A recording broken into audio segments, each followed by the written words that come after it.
that executive summary can only be truly written after you've, articulated the entire problem, you've gone through the research, and you've done an implementation plan, and you've written your financial strategy. So an executive summary can start this way. Here's the problem. Here's what we're trying to solve for. Here's the high-level technical detail. This is how much that technical detail will cost. Here's the difference between the solutions that we reviewed, and this is how we would fund it. That's what my auntie right there wants to see. That's what most executives want to see. But how can you write that if there isn't enough preparation and enough plan and work that has gone into that? So it's not in the positioning of, in fact, what I said is what will jump out to you on that slide is the executive summary, which is the first thing that you see, is what you should write last, or at least maybe not complete last. Like, let it be where you drop your pen on the plan.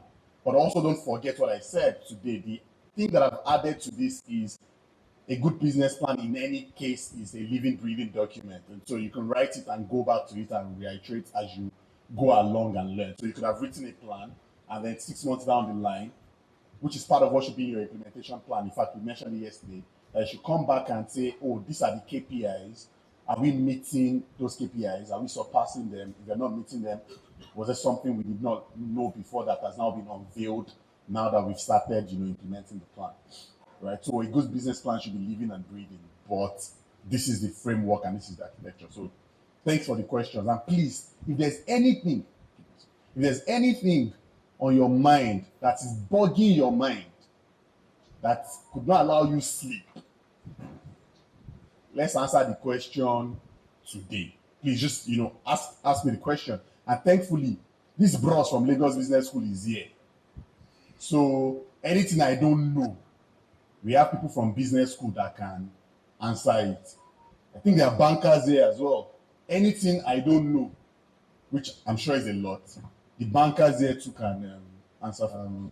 This thought process is kind of a little bit different from my background as a project management person, and also from the government point of view. Now, in project management, we have the project charter. So that means you have to do your high-level costing, your high-level scope, your high-level cost. And if anything has to change from those high-level project charter, then probably you have to have an MOC, Management of Change Committee, to do that. And from the government point of view too as well, if you write a memo to Mr. Governor and you have all your details there, you have all your high-level costing, the idea behind the projects, maybe you want to build the Fort Milan Bridge, you just have all your high-level summaries. Then after it has been awarded, then you now have maybe a procurement process to get the vendor, to get technical details, but all those high-level things will have to come first. So now when it comes to research, it's also a little bit towards the project management side. You have to, first orchestrate everything you want to do in your research work as a PhD student. Then probably when you can now get the results, you can now have some little details to put into the executive summary.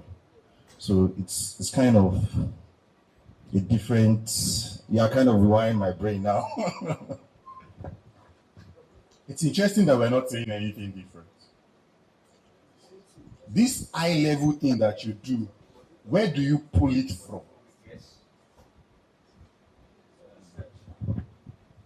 There's usually several ways in project management you can actually get your information. So through statistical analysis. Exactly. So you can use Delphi technique to get from experts. So, but they are all high level that you now need to pull together to say, this is what I want, but not until you get the details. We honestly are not saying anything different, and I get what you're saying. What you're saying is that imagine that you're a PhD student, and that thankfully I'm not too smart, so I haven't done my doctorate degree yet. It will happen sooner than later.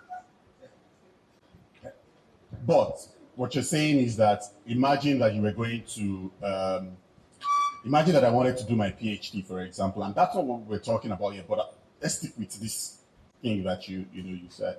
Imagine that I wanted to do my PhD, and I go to a professor and I say to them, "Here's my thesis, right? Here's my proposal. Here's my PhD proposal." The PhD proposal is not the thesis itself, right?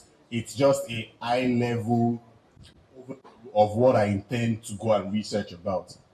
But even that proposal that I will write, it would not just be a one-line thing that I would give to the professor, right? It means that I would have done a bit of research, maybe not even a bit, maybe some deep literature review to come up with sometimes it's not even one proposal that I will submit. Sometimes I'll submit 2 or 3 proposals, and then the doctor or the professor will say, this is the one that I want. But that's not the thesis. But a bit of work still went into the development of the proposal. The point that we're trying to make here is not being married to how much work goes into the summary or not. The point here is that to write a proper summary, whether it's of the proposal or the thesis itself, have the body of work first. I don't know if I'm not explaining this properly. Have the body of work first before you summarize. Whether it's the proposal or the actual thesis, whether it's the high-level costing or the detailed costing, before you land on a summary. The Oxford Dictionary calls a summary, and I don't have the definition of summary from the Oxford Dictionary. But I imagine that if we open dictionary now and we check what a summary is. A summary is something that you write to briefly articulate a body of work, meaning that there's got to be first a body of work that you're summarizing. Do you understand what I'm saying? So I'm not trying to, let's not go to 1 minus 2. We can stay at 2 minus 1. I'm just saying that the preferable way to write a summary that will go end to end is one where you've looked at your body of work first, and it's the body of work you're summarizing. Else, what would typically happen, and what I've found in practice, is if you start with an executive summary, you'll be working towards an answer. You would have written a summary, and so you'll just be feeling, it will be you're doing a tick the box process because you've written a summary of the plan already. You get my point? So your market research will just be, copy and paste things and stick it in market research. We're saying that we're smarter than that. We can be more thorough than that. Okay, we're spending too much time on this, but it's fine. Let's take as much time as we need to learn. All right, so we said, again, please, this part is important because we're going to be writing hours now. For the problem, we said 3 things are key. Define the problem by saying, here's the challenge or here's the opportunity. Put a cost to it, and the cost doesn't even have to be financial. We said that yesterday. And then ultimately, outline the opportunity for savings. And then we gave an example of a problem statement. We said it can be, the company currently spends 30 million naira annually on diesel generators due to grid unreliability, leading to elevated emissions and operating costs. That can be the problem, right? So you see the 3 elements there. We defined what the operational challenge is, which is that there's high diesel cost, there's high diesel usage there due to grid unreliability.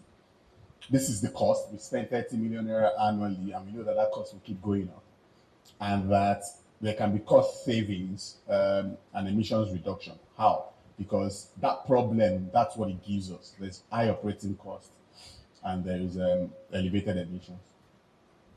We said for the solution, we stuck to the rule of 3, that we stole from the McKinsey folks, and that we want to be smart and we want to remember things. Is why we're using 3. So we said for the solution as well, describe the solution.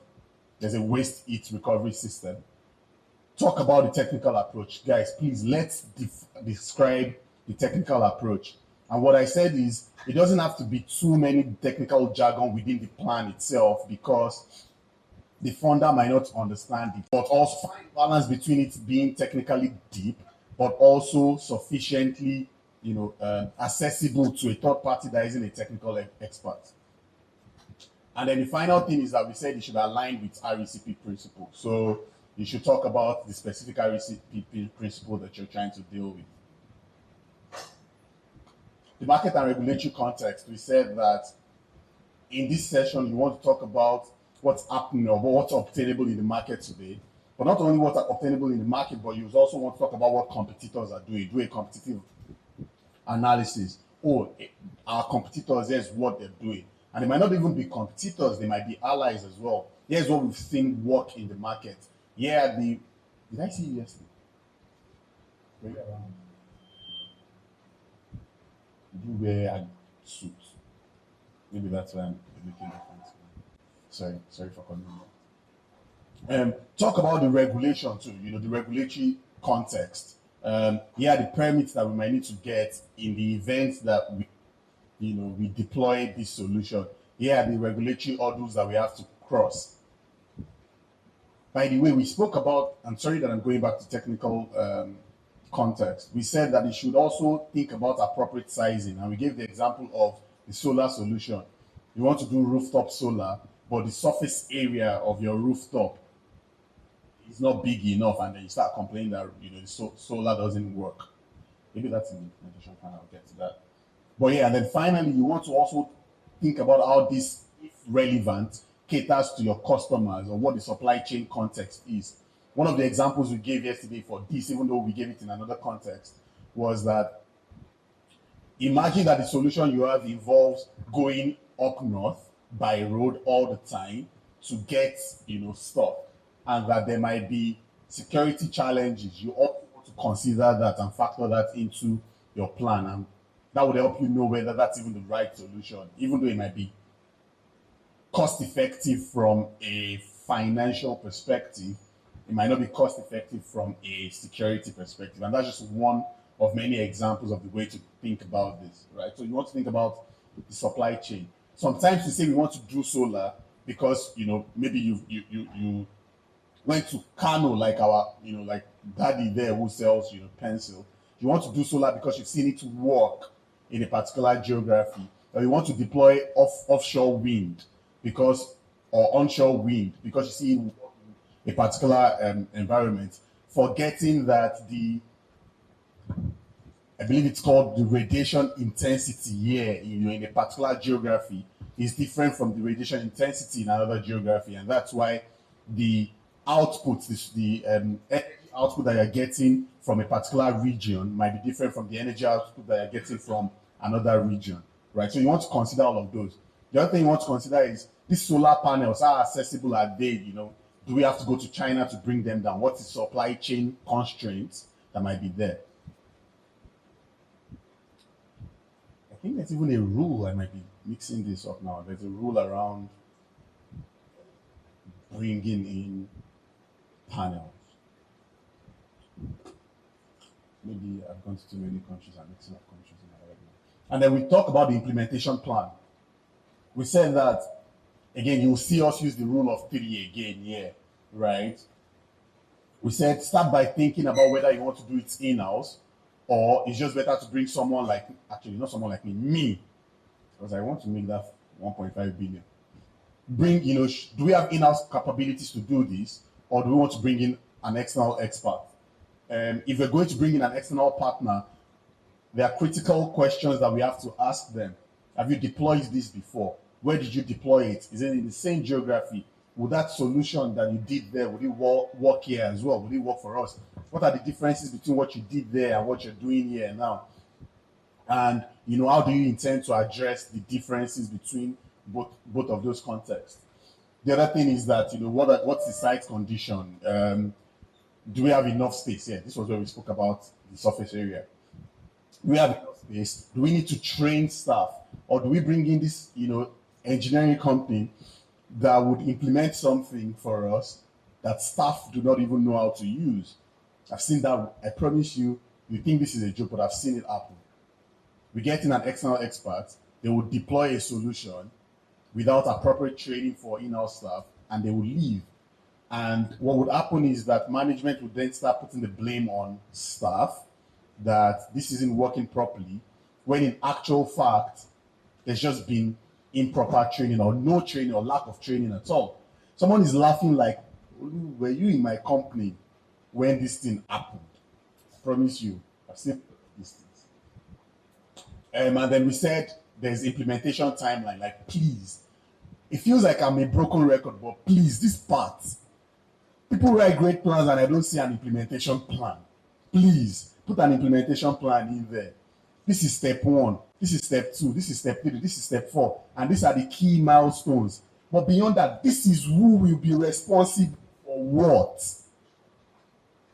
Right? Sometimes we would write month 1, month 2, we'll put the action, and maybe we expect angels, to come and do it. There's no accountability. And so it's easy for me to say, well, there was never a time where it was communicated to me that I'll be responsible for doing X. And so we start pushing it to one another. And that then puts a drag on the effectiveness of the solution that we've deployed or plan to deploy. And then all of this has got to be underpinned, of course, by monitoring, reporting, and verification, MRV. So put KPIs in place. It's not enough to say, Olu will be responsible for X, Y, Z.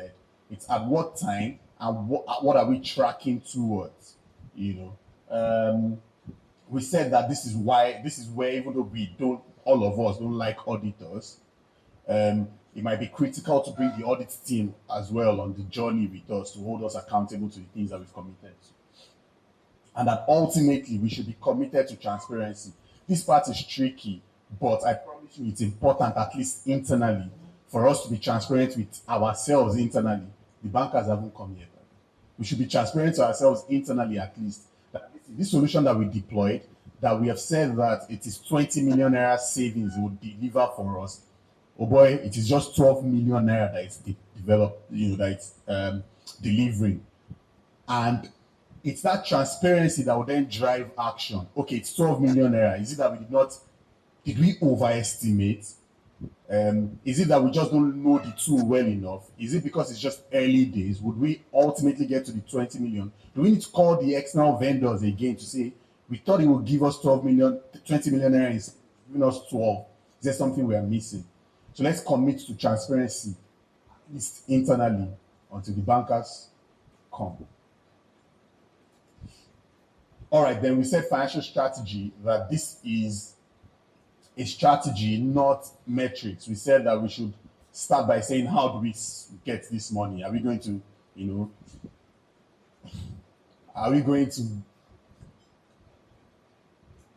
go downstairs to collect it? Or are we going to go to the banks? Is there a grant? And that sometimes you've got to think, in two ways, that even if there are grants that are available or there is cheap financing that is available, there are two ways you can think about it.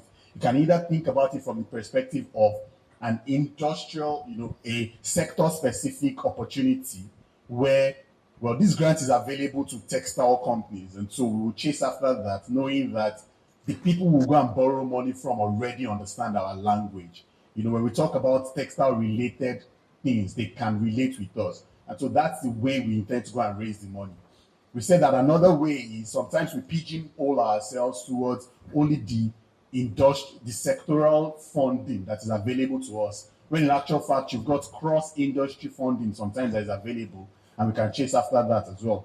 And sometimes it's going to be a mix of both. Sometimes it will not just be a mix of the sources, it will be a mix of the type of funding.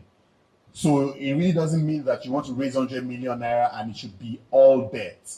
Sometimes it can be a mix of debt and equity and grants and going downstairs to collect the money.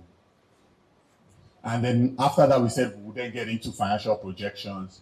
And my friend with the glasses back there, you know, this is his bread and butter. He likes to throw around financial jargon. But that more importantly, this should not be an Excel exercise only, because I promise you, you can build a model. The model would have all the tools. It would be complicated you write all the if formulas, and all the VLOOKUPs will be in there in the model, but it really is not talking to the plan. You said that you would expand into Kano, Kaduna, and Maiduguri, but there isn't any marketing expense in your model. And so it's just a fancy looking Excel nothingness, because it does not connect at all to the plan, right? And so this brings us back to why everybody has to be involved from day one. And then we spoke about sample financial metrics, and we said one of the critical ones that bankers like to look at is DSCR. It's called debt service coverage ratio. It's what helps them to size the loan that they should give to you, because they usually have a target DSCR, meaning, and then we gave the example of how, there's this gentleman that earns 30,000 naira per month, and they want to go and borrow money from the bank, but the principal and interest repayment every month will be 50,000 naira, but they are banking on the Holy Spirit to repay the 20K. Of course, the bank is not going to, grant you that loan. And we said the secret sauce that the bank uses is this DSCR, and that's what helps them to size the loan. And that when we come back together at some point later in the year, we would learn how to calculate that secret sauce, so that we can go to the bank confidently, knowing for a fact that if we demand 1.5 billion, they will give to us, because we know how they calculate, this debt sizing. And then there are a bunch of other things that bros at the back can explain to us. Interest coverage ratio is just an archetype of debt service coverage ratio. The difference between those two is that while debt service coverage ratio considers both principal and interest repayment, interest coverage ratio, as the name suggests, just focuses on your ability to pay interest. And this is usually important sometimes, because it might be a bullet repayment of principal down the line, right? So it's such a loan where you don't pay principal until the end of the life of the loan. What's critical today is your ability to keep repaying, interest. That's your debt service, at least today. It's at the end of the life of the project that you make bullet repayment. So sometimes people also want to know what your interest coverage ratio is, which one might be interesting as well. Let's not dig into free cash flows to firm and free cash flows to equity, because that's specific to equity holders. All that's saying is that how much of cash flow is available to us, both debt and equity holders, meaning that we've done our revenue minus our expense. What cash is available to both the person that gave us equity and the person that gave us debt. Obviously, the amount that's available, that has to be available to the debt holders, is at high impact.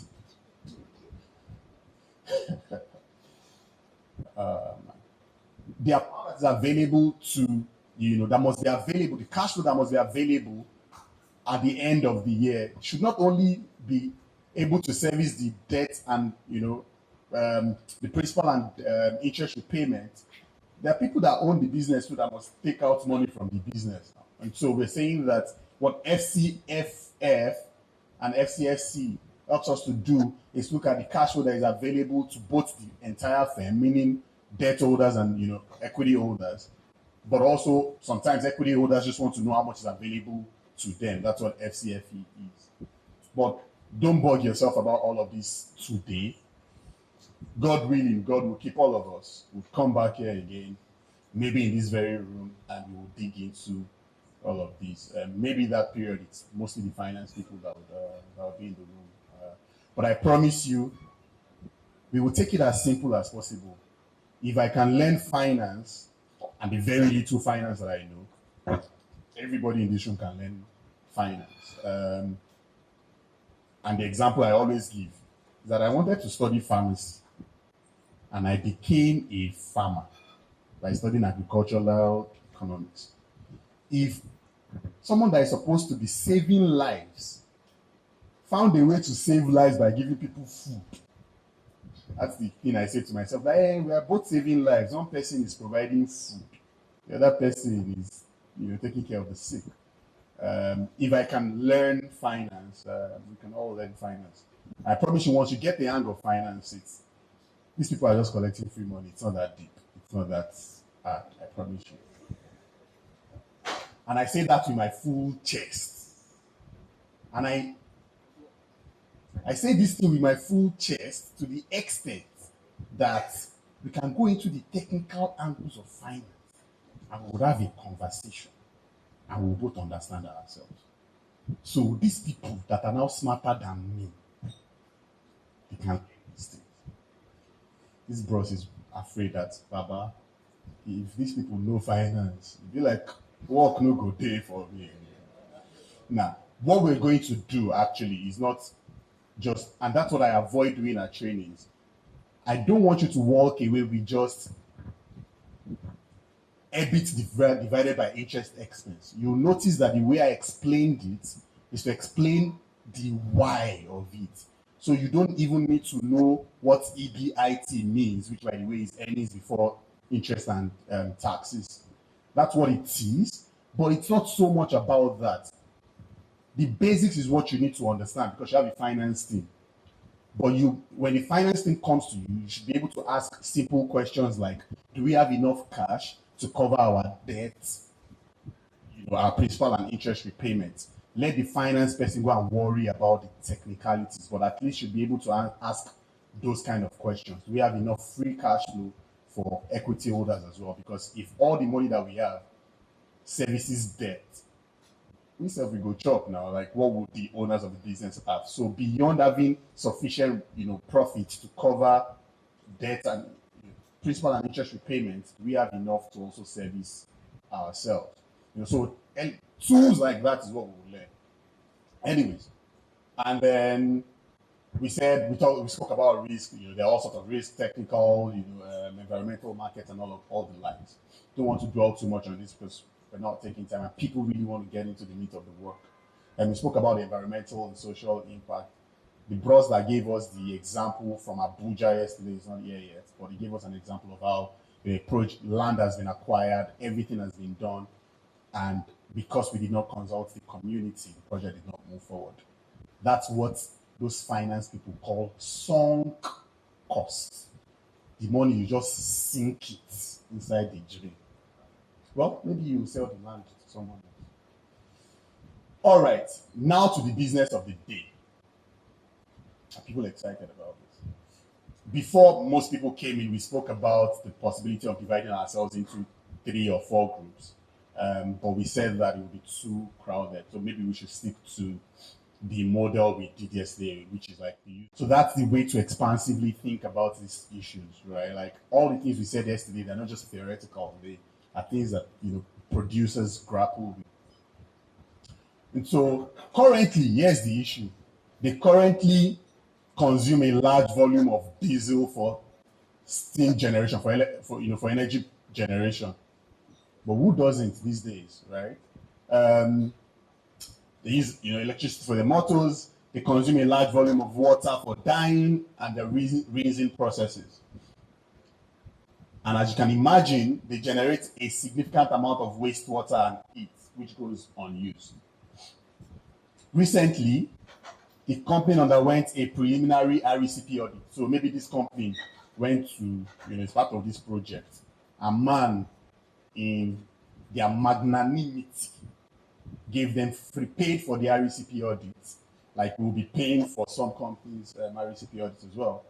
And so that RECP audit was conducted, and they were presented with multiple recommendations. Now, GreenWeave wants to prioritize 1 or 2 opportunities. How many? 1 or 2. There are people that were doing hotel work yesterday when we were doing bakery.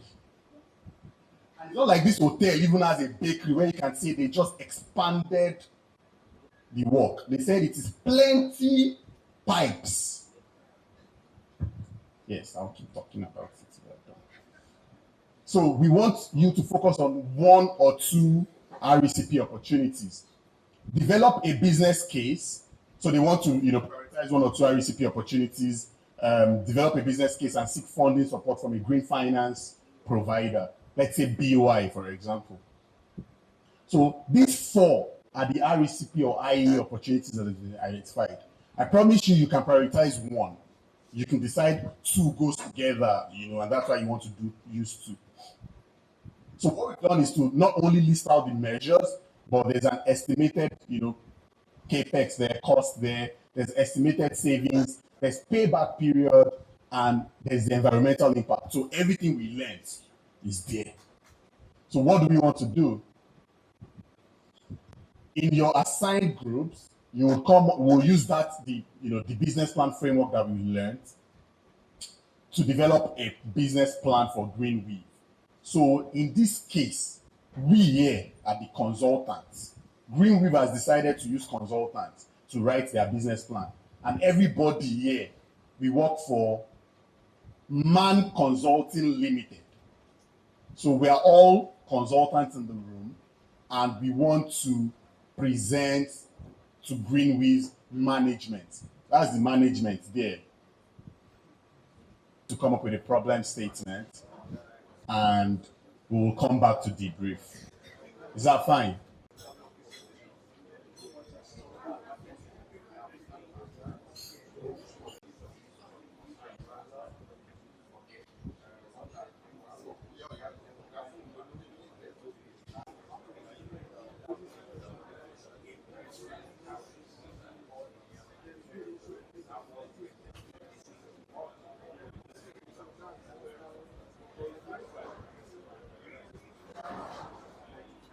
Case study and not the problem statement slide. I should leave this one. But the slides have been emailed according to information reaching me.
So we sat down and we were able to identify what the challenges, what the problems and concerns are as far as GreenWeave Textile is concerned from our case study. We were able to establish from all of it that they had issue with the diesel generator, because basically they run 24/7 on diesel. There's no alternative source of power. So we established that problem, and then we looked at, in our discussion, how can we actually reduce the impact of this diesel 24/7 usage. Though we did not go into a solution statement, but we just considered it and looked at it. And then we looked at what is the negative impact of this continuous diesel usage on both the company and the environment in terms of cost impact as well. And finally, we were able to summarize our problem statement as follows. That, okay. Please, let's listen to the person presenting. So can you read out the problem statement now? So our problem statement reads like this, that GreenWeaves Textiles Limited currently, we made an assumption here, currently spending 55 million naira annually on diesel generation, diesel generators in terms of operation and maintenance, and due to the unavailability of grid power, leading to high cost of operation, to the tune of high cost of operation, okay, and also contributing to environmental carbon dioxide emission and high operating costs. That's how we just summarize as.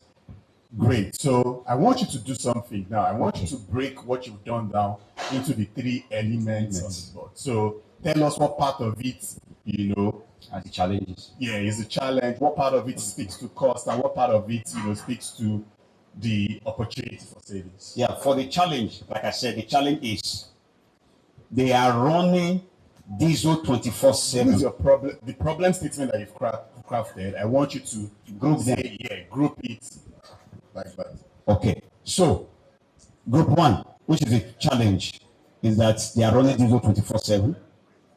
It's not cost effective. And that's included in your problem It's statement. included in my statement. Then we go to look at what is the impact. It has environmental impacts and cost impacts. So we talk about the environmental impacts. Cost impact is the huge cost of production, and environmental impact is the emission of CO2, which is also not good. That is the second part of it. Then what are the opportunities?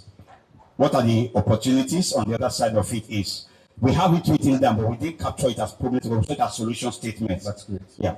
Please, can you give them a round of applause? Okay, thank you very much. So what we did was to walk through it from beginning to the end to get our problem statement. So these are the issues that we listed out first before we came up with the problem statement. One, the 24-hour production is a problem and a strain. Two, working with 600 employees, that's massive. Finance person 3 wants to cut down employees. Produces dye cotton fabrics for export and all. So there must be some cost-saving measures that will come into their current operation plan. Then consumes large amount of diesel for stream generation. So when I get to the second bit of what I'm reading, I will bring out all the things that we saw that was the problem. Uses electricity for motor, uses a lot of water for dyeing, generates a lot of wastewater, eat from waste. So let me go to where the real issues that will form our problem statement is. There's a strain on machines working 24 hours. There probably might be a better cost-effective or labor-effective way of running. Then, of course, high labor cost. That was identified. High cost of diesel was identified.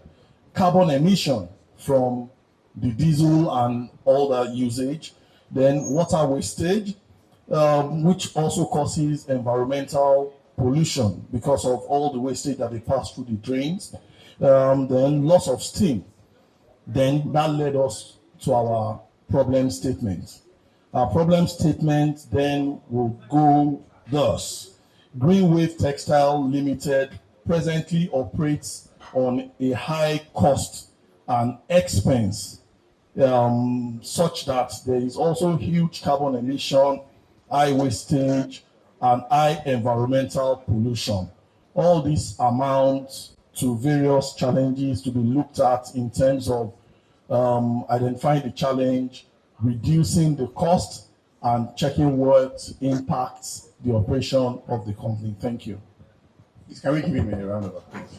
So you notice a common thread already, which is that before writing the problem statement, it sounds like you would have gone through, you would debate on what the problem is.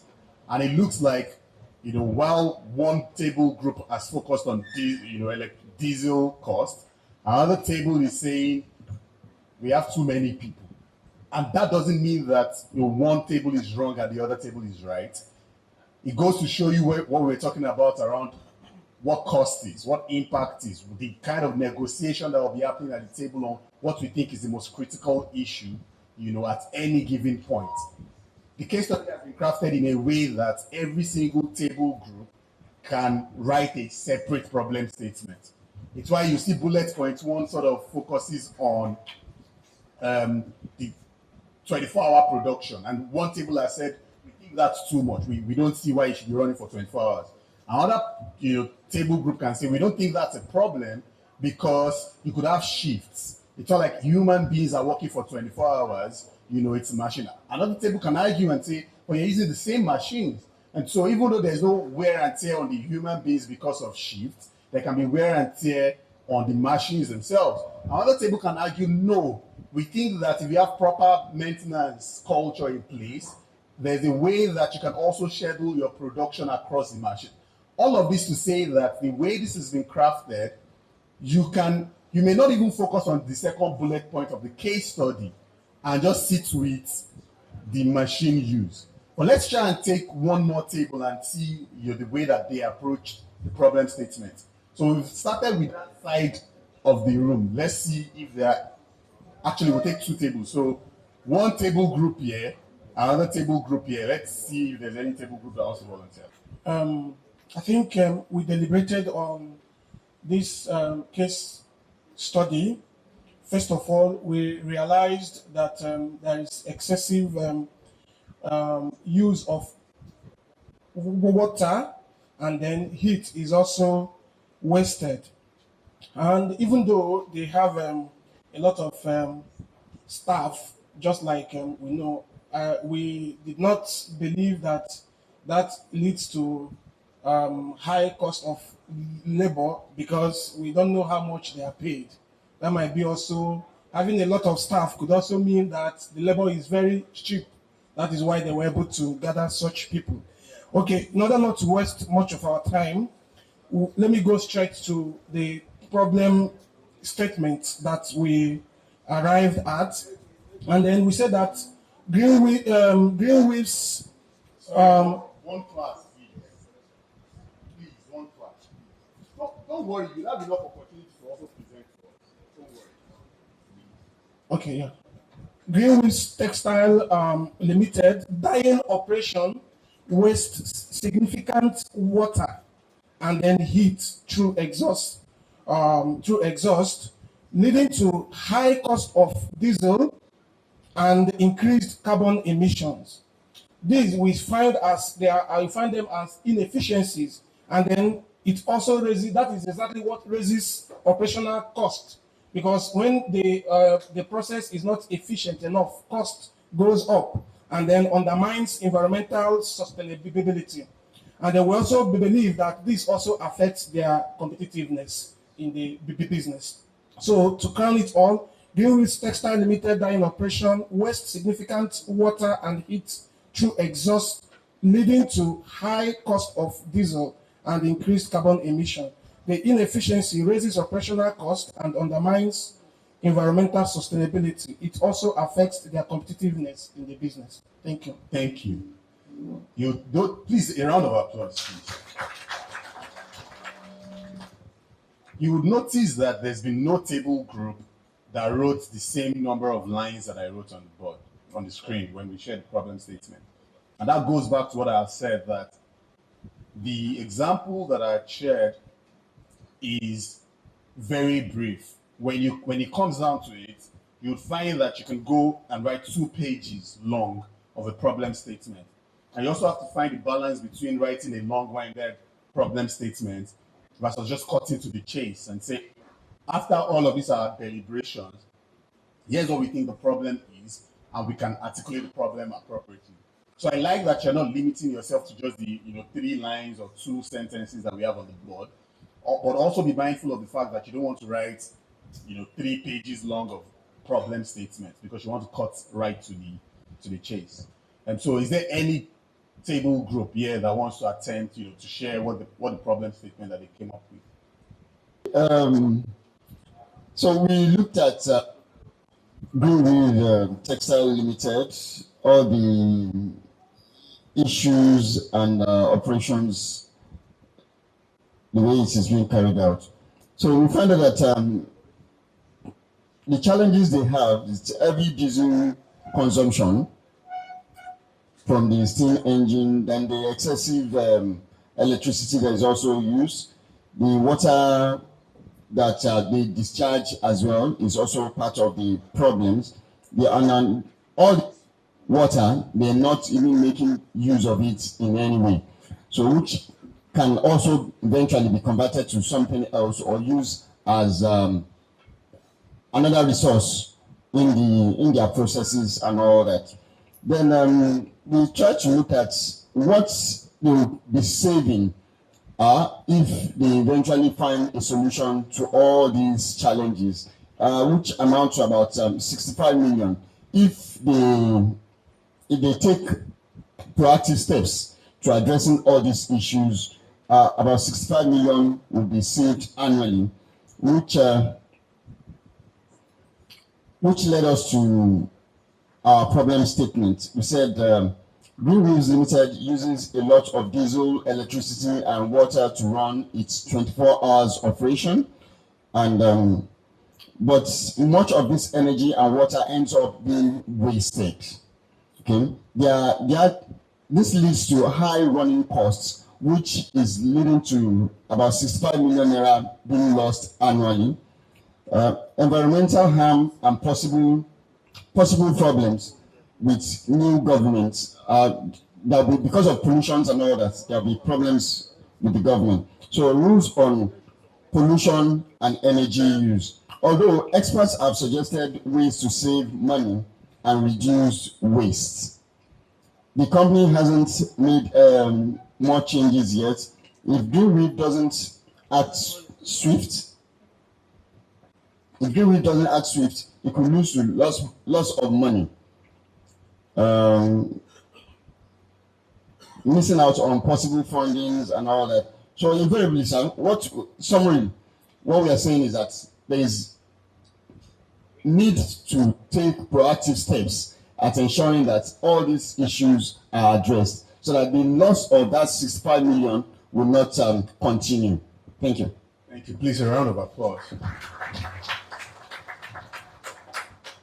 So someone passed a comment that this is too long, and I don't think we've gotten into the world of too long with problem statements. Like I've seen, problem statements take an entire page because you're trying to delve into it. And that's why I'm not giving you the appropriate size of a problem statement, because it really comes down, it will be context specific. So I don't think it's too long. I think that you're just trying to articulate what the problem is as best as you. And I loved the first 2 statements. The one thing I'll just adjust is the 65 million naira being spent is not currently being lost. It's not being lost.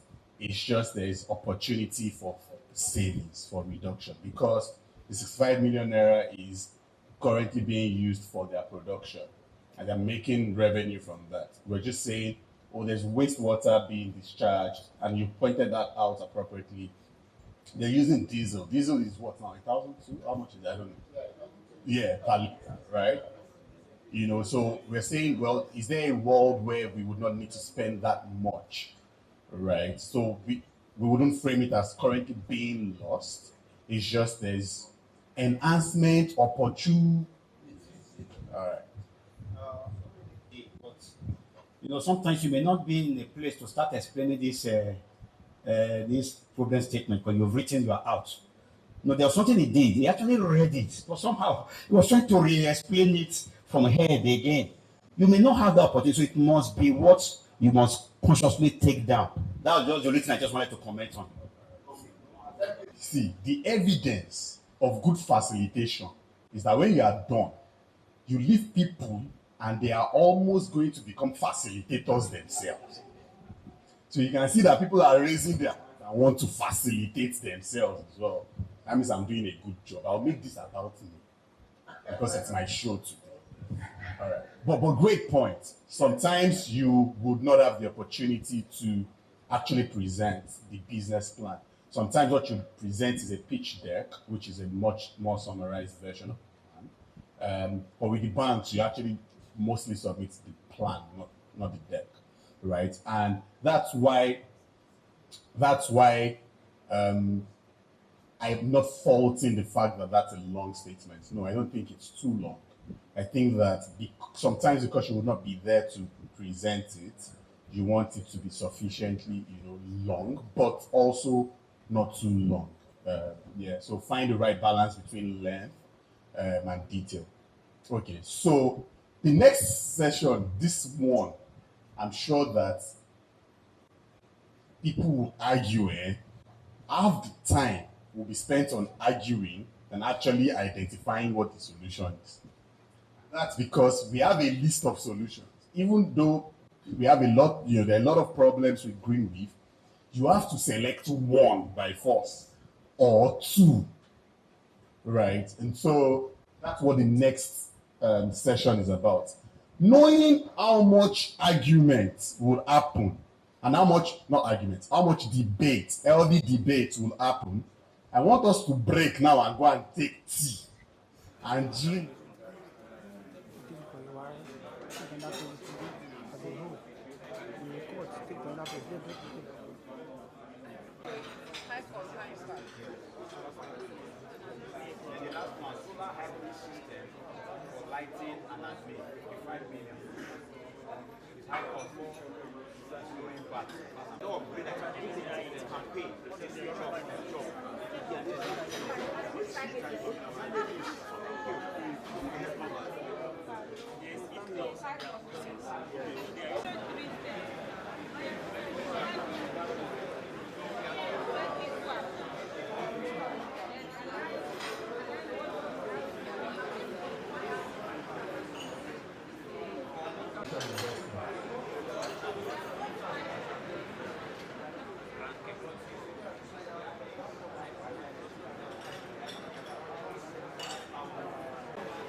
This thing, for example, where they were clapping for each other before, I saw them arguing all of a sudden.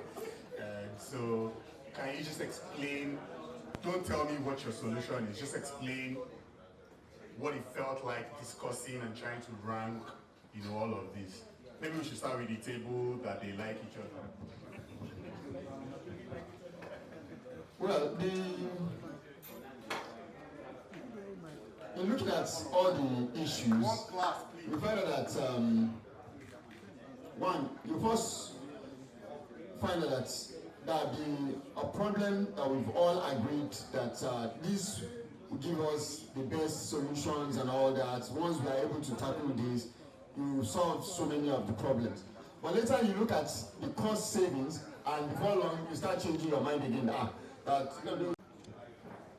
The next, you look at the time at which you are paying back the loan, and you start having a rethink again. That isn't it better we settle for the other option that give us quick wins, that we can quickly pay back within the shortest possible period. And before long, you start to consider the impact again. but this is not making much impact on the society, but it's saving money, but it's not, we can't quickly make a decision to say, look, this is the most suitable answers to derive at. But by and large, I think we just have to settle for one. Eventually, we picked one. Should we go ahead and... Thank you. Please, around. And I'd like to be proud for this thing. You notice that what is getting at is that there are usually very many variables to consider to ultimately land on the decision, the capital investment that you should make. In your respective companies, it's why you would notice that I was emphasizing a strategic approach yesterday and not just a tactical approach. Because if you go at this from a tactical perspective, Yorubas will say, Kami, Kami, Kami. You say, should I take this one? Or should I take this other one? But imagine that you have a strategy in the company that says that energy use is topmost in our mind. Making a decision is easy, or becomes easier. So if you do not take a tactical approach and you take a strategic approach, which was why I said, as an expo, which problem do you think is the most important? Because part of it is, I gave you the liberty to assume that you had unlimited resources, meaning that it really doesn't matter that something costs 70 million.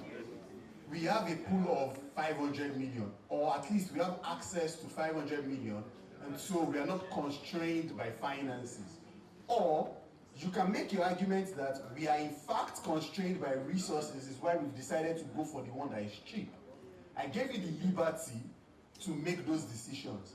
Perhaps if you had made those decisions up front before trying to decide which of these measures, the decision will be easy. So imagine you went into this saying, we're not constrained by capital, and you think it is the most important thing. You not worry about 70 million. You will just say it's recovery. You can make the argument about environmental impact, etc., etc. That's the way to make the argument. Because when you go into these meetings, remember we said you should engage a lot of stakeholders. There will be the finance people there that will say, here's how much we have. We cannot afford this. There will be the technical people there who say, this is the most suitable technical solution. It's why going at it from a strategic perspective would always be the way to go. Because once we can disagree on everything, but as long as we are agreed on strategy, it's easy for you to make your argument about how this contributes to the achievement of the strategy or how it's a departure from the strategy. All right, so let's find a table group. I have a table group in mind already, that I have in mind that has to answer. But this table, they were like 200 on the table. So after this table, we are going to that table, the BUI. By the way, this table, when I read their solution, the problem statement, I don't think that my own solution to this can beat their solution. But you know why? This is BUI. So they are writing the answer that they know they will demand from people like you. But this is Cambridge University table. So we're going to take 3 tables this time. You see this table, and this table. This was the first table that called me about their 5 minutes into it. They said we are arguing. And we can't solve our argument unless we come. So we would have them have a conversation as well. So who wants to?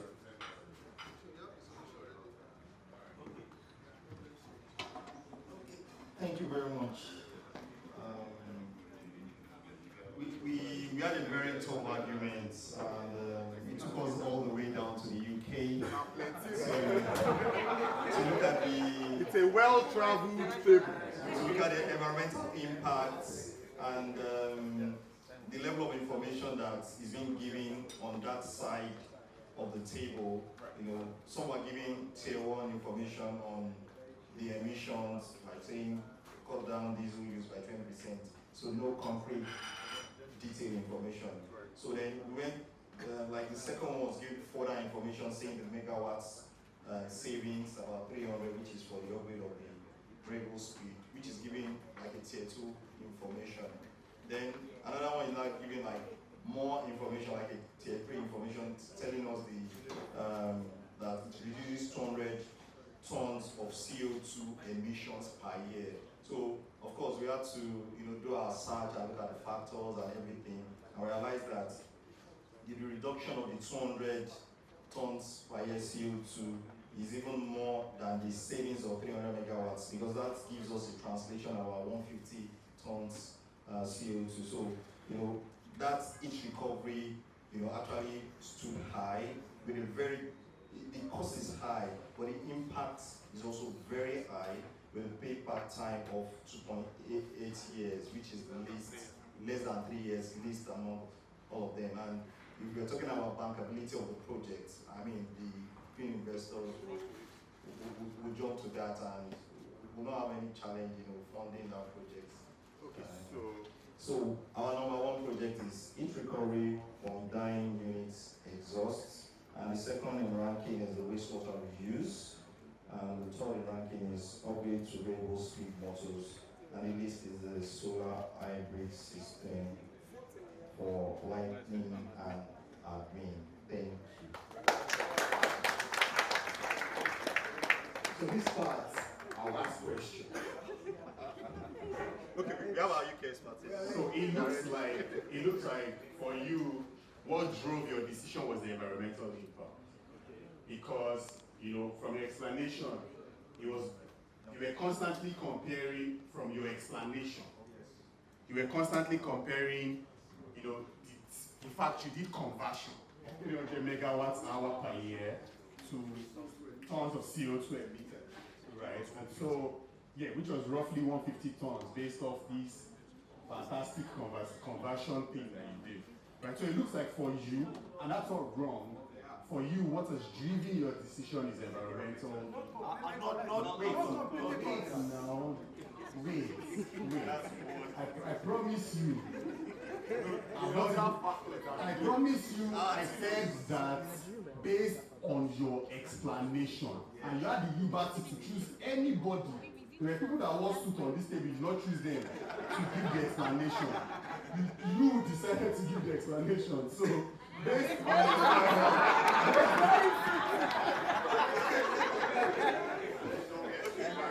based on the explanation, what drove your decision was the environmental impact.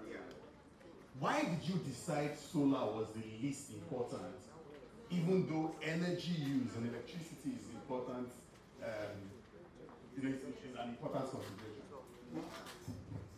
Just like we mentioned earlier, the payback period attracted us for bankability, and the 5.5 years shows longer time before the investors will keep their money. So that solar, was on the low side. So in addition, the solar hybrid system, power, lighting, and admin only is not entirely on production capacity or productivity, but it's geared to admin only. Thank you. In addition, we have plenty. Yes. This table is like 2 tables combined. So they are addition. Yeah, you see. So wait, who is doing addition now? In addition, we found out that if we are able to solve that problem of heat recovery, it will also lower our energy demand, and consequently, diesel consumption will reduce. Thank you. There's one more addition. Additional Okay, in addition, when you look at the table, sometimes when you are analyzing your data, you will see that you still need more data to be able to take a decision. So from this table, we are seeing 20%. What is the value of that 20%?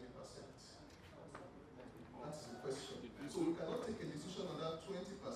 So we need to get more data, and then we can now come back and say, okay, if this is going to save maybe 1,000 megawatts hour per year, then I will go for this. Especially considering the fact that they also look at export markets and the carbon adjustment and border mechanism. Is a cheat table because it's almost two tables working together. Actually, it's two tables working together. Before we go to the BOI experts, let's have Cambridge. Before we, oh, there's a question. Is it a question? Just to add to that table. In addition, yes. Because we also look at the same thing that they were also looking at. yeah. One major factor that actually took our attraction is that the time of repay back is actually 2.8 years, which is less. And secondly, we are going to save about 25 million. So in 3 years, you would have saved 75 million. Don't forget that within that 2 years, you can do another project. Right? Upgrade of the speed is 45 million. The other one is 60 million. So the savings you would have made in 3 years, or in 2.5 years, yeah, roughly, would have been enough for you to do another project. So we also look at it in that perspective. And with the 2.8 years, it will be easier for bank to quickly, because the time of repayment is actually short.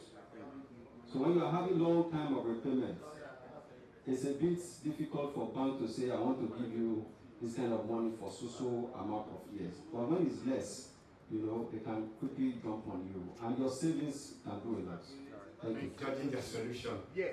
All I just want us to end with, what is their solution statement? Please give us a solution statement. That is the purpose of this session. You see that I said. I said. You notice that I said that the one class, guys, it's still my show. So one class,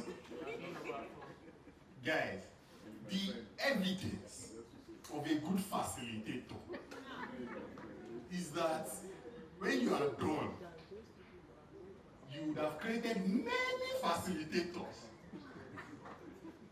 My worry now is that the next time we're supposed to come here, man will decide we don't need international experts because we have a firebrand facilitator in the making. Because of that reason, I will not demand solution statements from this group now to switch things up. So I won't ask them for solution statements.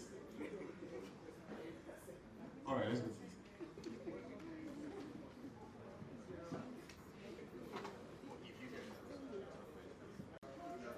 Good afternoon, everybody. So, from our table, I think they've taken some of the. They stole your point. They didn't steal our point, but great minds think alike, So, for this company, GreenWeaves Textiles Limited, they've made a progress. And the progress is that they've already conducted a preliminary RCP audit. But a progress that is not progressive is depressive, unimpressive, even if it is expensive. So, what have we come up with? We have come up with the fact that we have to do the listing to prioritize. So, I don't want to repeat all they have said, but significantly, we see that there is a significant CO2, ton CO2 equivalent reduction, and there is a great environmental impact, on that. So we have also decided to include that, as I have mentioned, there is the fastest payback, the fastest payback time that you can have, and also the return on investment is the highest. It's about 36%. So it makes it the best for that. And also, if you are having 200 ton CO2 equivalent per year, that can also give you carbon credits. Because international companies can also link up with that and see that they can also come over and buy that. That can also fetch you a lot of money internationally. So with that, with this viewpoint of yours, that has also told us that that should come first in that order. Thank you very much. So did you have the same order? Yes, yeah, we have the same order. So the second will be the upgrade to variable motors, because that will also save you 3.8 years, but the impact is going to be more in terms of what you are going to make. Sorry, was upgrade of variable motors the second? No. Sorry. It's wastewater. Wastewater is number 2. Wastewater is number 2, because there you are going to have 30% on your return of investment, and your payback time is 3.3 years. And you make a lot of savings from that also. And also, you save a lot, of the environment also, because if you are impacting the environment with wastewater, and with this project, you'll be able to reuse it in your system, have more within your system, save the environment, and improve the environment generally. Thank you. About footprints. I just got thrown off when I heard depressive, unimpressed, expensive. Good afternoon, everyone. One class, please. Yes, so it's good to be here. It's been an engaging session today. A lot of back and forth. One class, please. So to start off with, I think I'll put a clarification out there. This is not a reality. Very proud. We have our partners from Nigerian countries as well in this table. So their input was actually cool, because some of these things that we're discussing had to do part of their production process, because it's almost similar with what the industry does. So putting that out there, and then going back to the previous one, which is the problem statement and opportunity, right? We gave you the 3 headings we have: the operational challenges, the cost risk maintenance of status quo, as well as the opportunities for savings. I'll just read the key lines we had. From the first one of the operational challenges, we noticed that there are a lot of inefficiencies with resource usage. So what that practice meant was that it resulted in significant energy, heat, and water wastage, discharge, and losses for the company. So that was what we identified as a challenge. We're moving next to the cost and risk of maintaining the status quo. They are using diesel type equipment, diesel to run most of their equipment, that's diesel generation. And given the country that we are, Nigeria, diesel prices are not fixed, right? So it gives for volatility of pricing, which is something that we identified as risk to the factor. Because continuing on that trend, we all know how we started with diesel. Started at about 500 naira per liter. Now we're at 1,000. We don't know, we might reach 2,000 tomorrow, and that will definitely affect their production line and their final cost of service provider. Then on the third one, which is the opportunity for savings, right? We said this would improve the company's attractiveness to foreign investors, especially investors that look towards green financing and all. So it's practically clear that this company has put that line, right, and going towards green financing opens a lot of opportunities, because there's a lot of money in green financing out there, which now brings us to our next part, which is the technology we are selecting at all. So you made mention of something about being strategic in what we do. As we were looking at this company from the fact that its strategy is basically trying to play to carbon emissions reduction, becoming a green company, as well as trying to find access to those financing. So we prioritized 2 majors, which was the heat recovery system, because it gives immediate energy savings and greenhouse gas reductions. And then the next one was the waste reuse system. And I think one of the things that we also highlighted was the fact that there needs to be, companies need to look into circular economy. That way we don't always just get from where we're going to produce and then discard. But more like recycle, reuse, and reduce. Yeah, so the 3 R's that we see. So based on that, we decided to go this path. That those are the 2 priorities. The others are important. course, motors have their own cost savings. And taking from what some of the speakers have said, you know, it helps with financiers. We all understand that the current Nigerian system doesn't give for long-term financing, which will make the short-term financing a better option for those companies.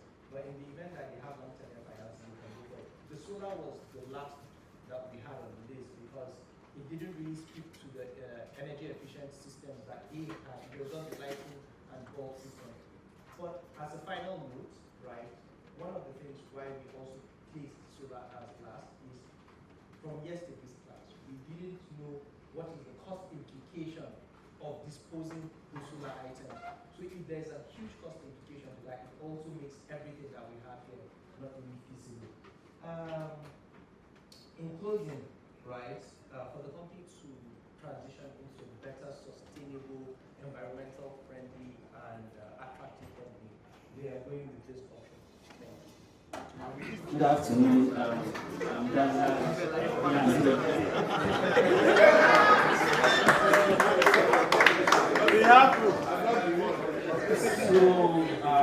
What I just noticed is that we are using payback period as a metric, which has very high limitation.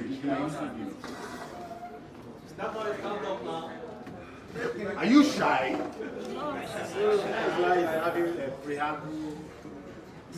What I noticed is everyone here has been using payback period as a metric, which has numerous limitations because it doesn't give room or consider time value for money. You know, 10 naira you are holding today, next 10 years is not the same. So we go ahead to use another metrics by, you know, adding some assumption. We use net present value approach. You know, so by doing so, from financial perspective, he will explain the engineering part. So, so option A and C gives a positive net present value by assuming a 15% WACC. And the useful life of those assets will be 10 years. So then option B and D is a dead project. So if I table this to my this figure to my CFO or my CEO, they will say using payback period is bullshit. All those they will tell you. So that's why we go for that to say, okay, let's look at beyond these factors like including some time value for money, inflation. So thank you. Please give him a round of applause. I think I like that this happened. I like it because it goes to show what I was saying yesterday, that when you bring different parts of the organization to the table, you will not be limited by just one perspective. Now, I can be technical with the conversation with the team and say that why did you use 15% weighted average cost of capital if debt, you know, is 30%, commercial debt is 30% or 27%? Why do you think your cost of capital will be 15%? Why do you, and cost of debt is cheaper than cost of equity, so your cost of debt is 30%, cost of equity is likely going to be higher. And so if you had used a higher cost of capital, chances are that your NPV might even be negative across the board, depending on what the discount factor that you use this. But that's not the point. The point is that when you've got finance people talk to engineers and you talk to different folks, it helps that we may not look at this just purely from the perspective of an environmental angle. We might look at it also from, well, this has the most savings, but do we have access to capital? Your retort, for example, can be to me that, oh no, 15% cost of capital makes sense, because we're coming to MAN and they told us yesterday that the cost of capital will be between 9 and 10%. That's why we've used 15%, and that, you know, a significant amount of the money that you'll be using as well will come from equity. And so when you do your weighted average cost, is how you landed at 50%. You can have all those retorts to me, but I like that this happened. So what did you now what did you land on in terms of your ranking? Okay. So ranking, the option A gives a higher net present value. So I think it's aligned with option 1, yes. Then the second goes to option C, which is the wastewater system. So those are the first two. It's interesting. It sounds like the same thing they said. Yeah. But I think that. Sorry. One else, please. But I think that the big takeaway is that even if all that's been presented to us is payback period, by having experts across different fields, there's a much richer conversation and a richer, perspective. Sorry, so someone has reached I'm a technical and sustainability expert, so I'm not finance. But if you look at emerging debates, right? So you, aside those financial metrics, you may also want to look at what is happening in the carbon markets, because it's something we need to start building in financial models. So for example, you may talk about emission trading scheme, the carbon tax, the carbon adjustment mechanism. So in terms of the sustainable climate change risk, so all those things also need to come to be built into the financial models before we now take a final decision. So it's not just the traditional financial metrics alone, but also what is happening with the climate change. Thank you. So please round of applause. I'll come to you in a second, but I want to dig deep slightly into what you said. And I gave the example yesterday about how there was a particular real estate project that we were doing at the pension fund where I currently work. And there was the traditional assessment. It's been remade actually, is that even deal assessment and deal assessment is going beyond just the traditional financial metrics. It's expanding out into, like, sustainability is becoming better integrated into financial decision making. And in fact, what we're beginning to see now is within finance teams, you have something, there's the evolution of financial controllership into something called ESG financial controller. And that person is the bridge between the sustainability team and the finance team, because the sustainability folks will speak sustainability but do not know too much about, putting controls in place, assessing the metrics that they put out. And the finance folks know finance so well, but they don't know what on emission means and how that's different from scope 2 or scope 3. They don't know any of those things. And so the ESG financial controller today is becoming the bridge between the sustainability team and the finance team. And that's sort of the space where I play. In my current role, I bridge the gap between the sustainability team and the finance team. I think you wanted to comment. NPV is a better metric to measure projects. But when you look at a payback period, the reason why you want to look at payback period, because the longer the project is into the future, the riskier it becomes. So financiers want a project that pays early. So one way in which we can solve the problem is applying that cost of capital or the discounting factor straight on the payback period. So we have a discounted period and it solves the problem. Yeah, so what is getting at, for those who don't understand, I would tackle all of these problems when we come for the finance session, is the challenge with just doing payback period and not adjusted payback period or discounted payback period is that payback period doesn't factor in what's called present value, right? It doesn't look at the time value of money. The way that has been solved by financial people is, before you look at your payback period at all, rather than calculating payback just the nominal value, you can calculate your payback period on the discounted values. And so what you have is discounted payback period. And so the limitations that are inherent in payback period has been solved by doing discounted payback period. But all of this might sound like jargon at the moment. When we come to the finance training, we'll solve all of it. Thank you very much. The little addition I want to add is that you can see when the DI team, their presentation, you can see the approach of their presentation relative to the team there. Now, that boils down to which audience are you preparing your report to? Is it an internal audience? Maybe within the company, especially as a technical person, you are presenting to management. You want to present a business case for the adoption of renewable energy and so on. Or the company is presenting a business plan to any of the financial institution. It's the same approach, but you have to tweak it a little. If it's an internal team, especially as a technical person, the truth is that you can't run away from these financial jargons.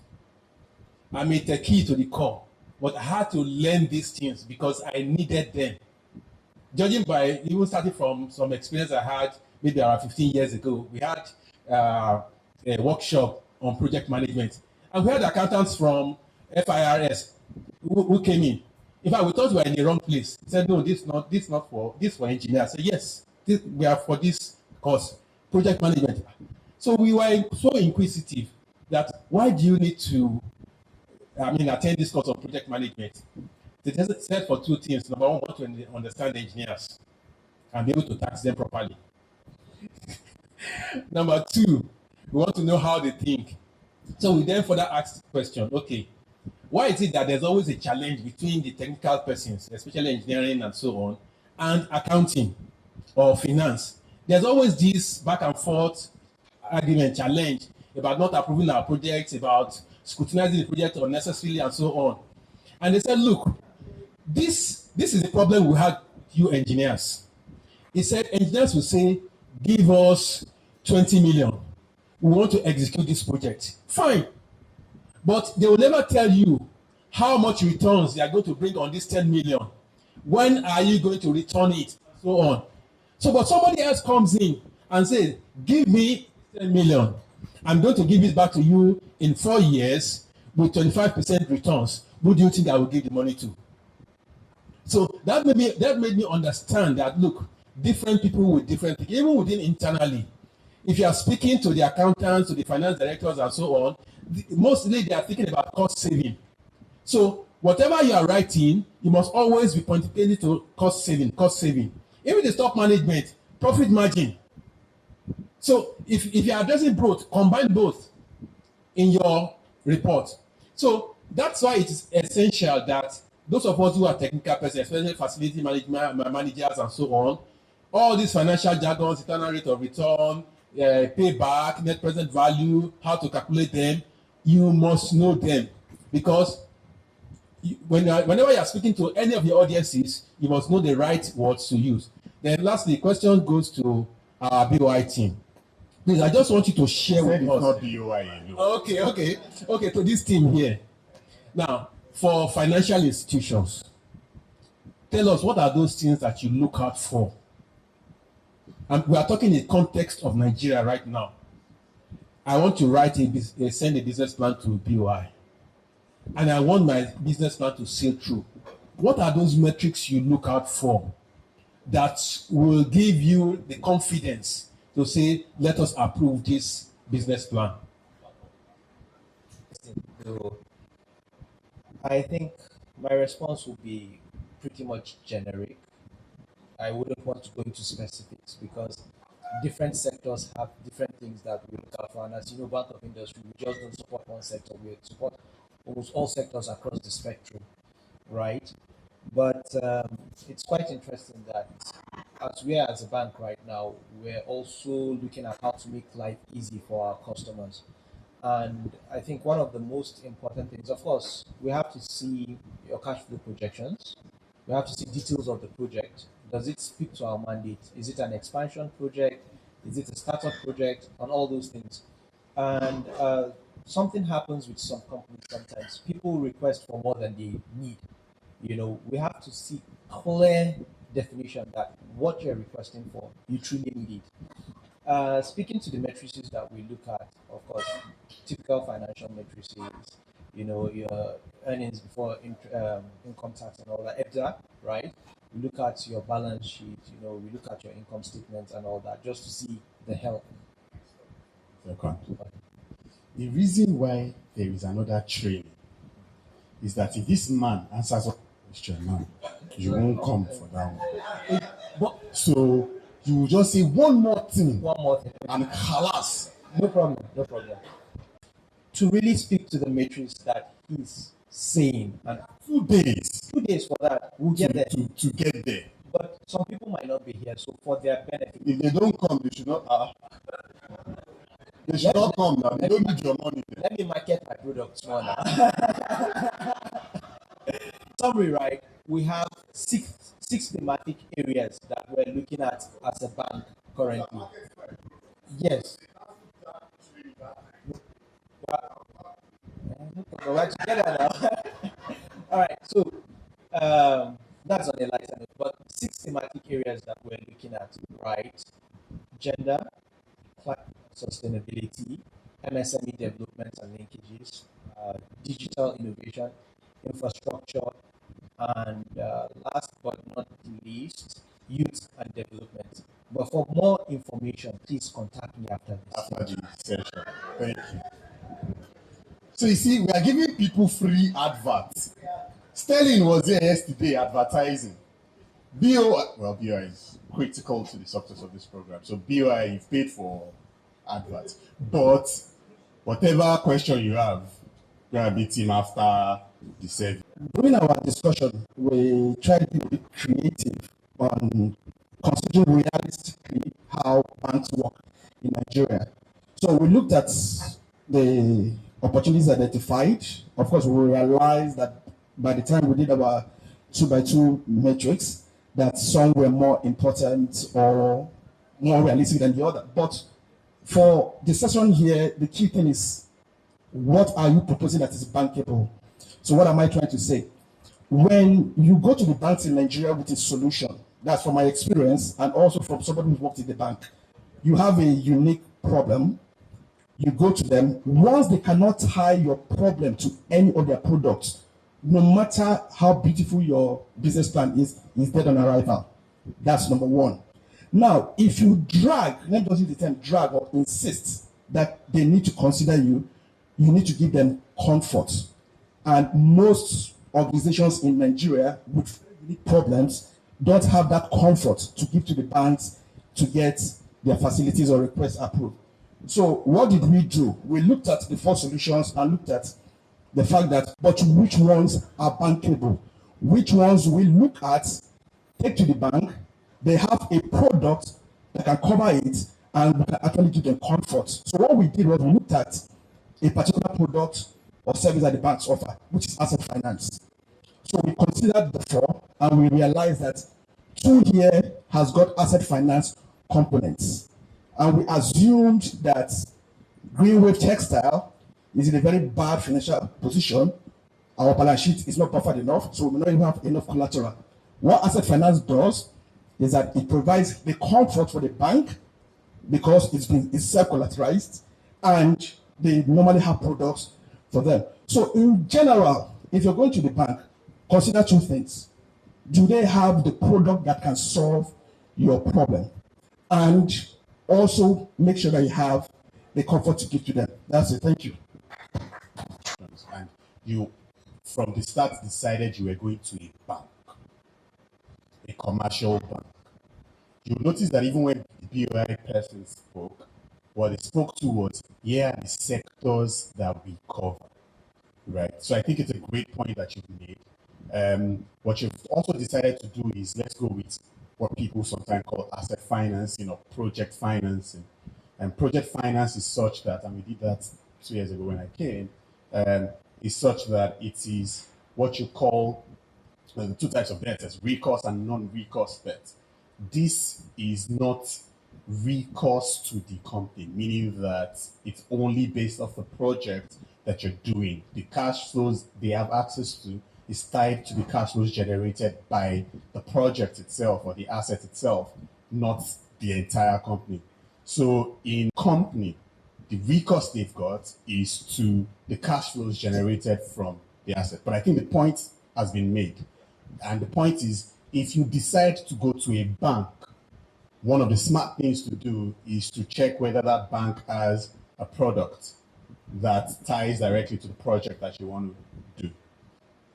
Yes. Part of why which we must go by So that means there must be some level of competition to be sure that we are bringing the right person that has the right experience. We bring in the right vendor to deploy the process, and we try to see that okay, the process that is going to be deployed will be, close to the skill sets of the employees that we have on ground. Meaning that okay, the training gaps will not be so wide that we might not be able to fill within the shortest possible time. So all of that have been put in consideration while trying to while implementing, that's the in-house capability and the technical partners. So of course, obviously, the track record of those companies, we must see where, how, and when they deployed those heat recovery equipments. Then of course, the site conditions and workforce. This is actually very critical to us. We have 600 employees. We need to be sure that everybody is on board, even up to the cleaners. They could mess up this system if they don't have a clue of what is the kind of change that's coming on board. So we need to look at the site accessibility and utility connections. So every other department that is involved to provide power to that equipment, to provide maintenance and all of that, they are duly trained in the process. And of course, the implementation timeline, we stick with 4 months. We believe that we have a project management office in place to help us keep to scope. Yeah, even working there, there's project management office. Project manager. Yes. So yes, exactly. So we are trying to bring all that on board to ensure that we keep to time, scope, and costs as well. So within the first month, we do the equipment procurement. We have our procurement in our finance team responsible for that. And the second month, we'll do the site preparation and pre-training. So we need to really do the training assessment. Let's know the training gaps first. So we can have 30 employees that are directly in charge of it. They will have different skill sets. So we'll do the training gaps assessment at that initial stage. Then and those will be responsible with the PMO, that's the project management office, and the engineering team. And in the top months, we'll start the installation and the post-training. So that means we'll have sieved out what kind of training you require, what kind of training and procurement requires, what type of training maintenance require, what type of training operations require, and all of that. Then we start deploying at the third month while the installation is going on. And lastly, you even answered over syllabus in this question. So lastly, we do the test running and we go live. Thank you. Yes, because this is the in addition table, I remember. So there was some we see ourselves, we see our company as the only surviving textile company in Nigeria. That's looking at the markets, because all other textile companies, they are dead. They died with Oshiomole.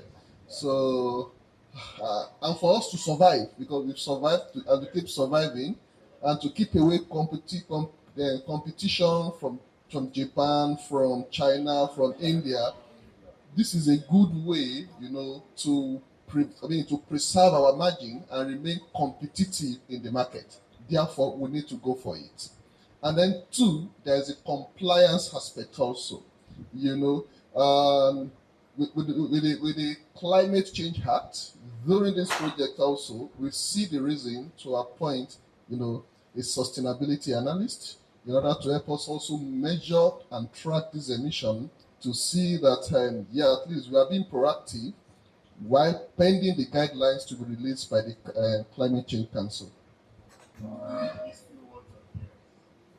In addition, no more addition.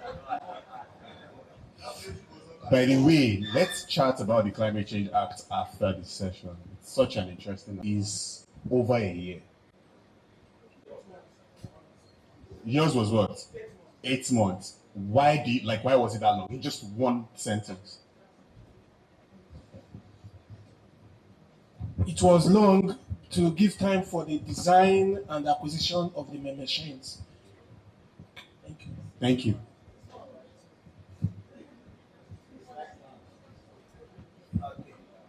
like mine. It's like mine. Actually, ours was 7 months, 1 week, as I said, because assumptions. 1 week here, very specific. Because that 1 week is what we are giving to our facility engineer from the execution audit to draw out the technical specification and requirement with the engineering team for the variable motors that we want to use. They should take their time and be sure of what we are buying. That's why. Variable motors. It's not they are the same solution. But what I just want to bring in the whole conversation, I think especially for the first two concerns, which most desks seems to be addressing, is in our timeline, we consider, for example, the procurement time, just like you said, procurement and engineering. The reason, because we are looking at bespoke solution. A bespoke solution simply means that if I'm buying a variable motor, it will not be the same as what you are buying. So you can see that the OEM, original equipment manufacturer, we have to design yours, get approval, and provide it specifically for you before importing. So it may take procurement time to either 3 months, 2 months. It was just our assumption. And then the implementation team, we talked about we will likely be between 3 to 4 months for our installation. The reason is this, which is just what I want to add generally. Are we going to shut down the facility because I want to upgrade? Is my management going to say 100% shut down? We won't produce in this period. Let's just upgrade. When we finish, we come back. So we must talk about strategic installation and commissioning. So that means we'll be doing the work in phases. So some of the assumptions you made in 1 month it will happen, it won't happen. It won't. I tell you the truth. No, it won't happen. Let's be fair. Because when you do the job, you will test for that session, you will commission for that session, and you allow the plant to run. Like I said, no management will say shut down for 1 month or 2 or 3 months because I'm upgrading facility. It may not be possible. I believe I have like mind in that direction. So it may be to actually elongate our timeline like everybody seems to be having. Thank you very much.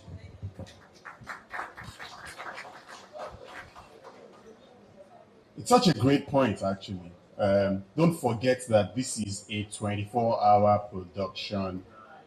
So also understand that all the conversations here are all assumptions, right? So it's important there are no true and cut way about it. The timelines are presumed that would have had this moments, audits, and whatever you're planning, because you can't.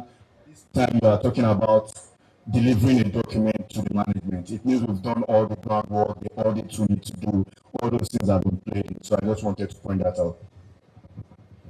It's a great point. You'll notice that I haven't said what anybody has said. Sure, this is training. I have not said that anybody has been wrong. And that's because much of these things we're talking about is they're really contextual. Even if you've got 2 textile companies that want to deploy the same solution, the context might just be different. Some companies' approach to work is that they want to take their time and they're not worried about how long it will take because their procurement process takes a long time. There are other companies that say that, they don't waste time on procurement, and that's because they've worked with certain vetted vendors in the past. We know that this vendor can deploy, and so we do not need to take a long time for an RFI process. What we're doing, though, is that it's great that we're having perspectives in the class where someone will say, well, from a finance perspective, payback might not be the right thing to use.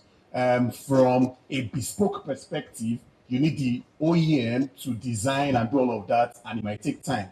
There's another person that says, we are importing this machinery, and I made the joke that, are you really sure this will come in 1 month?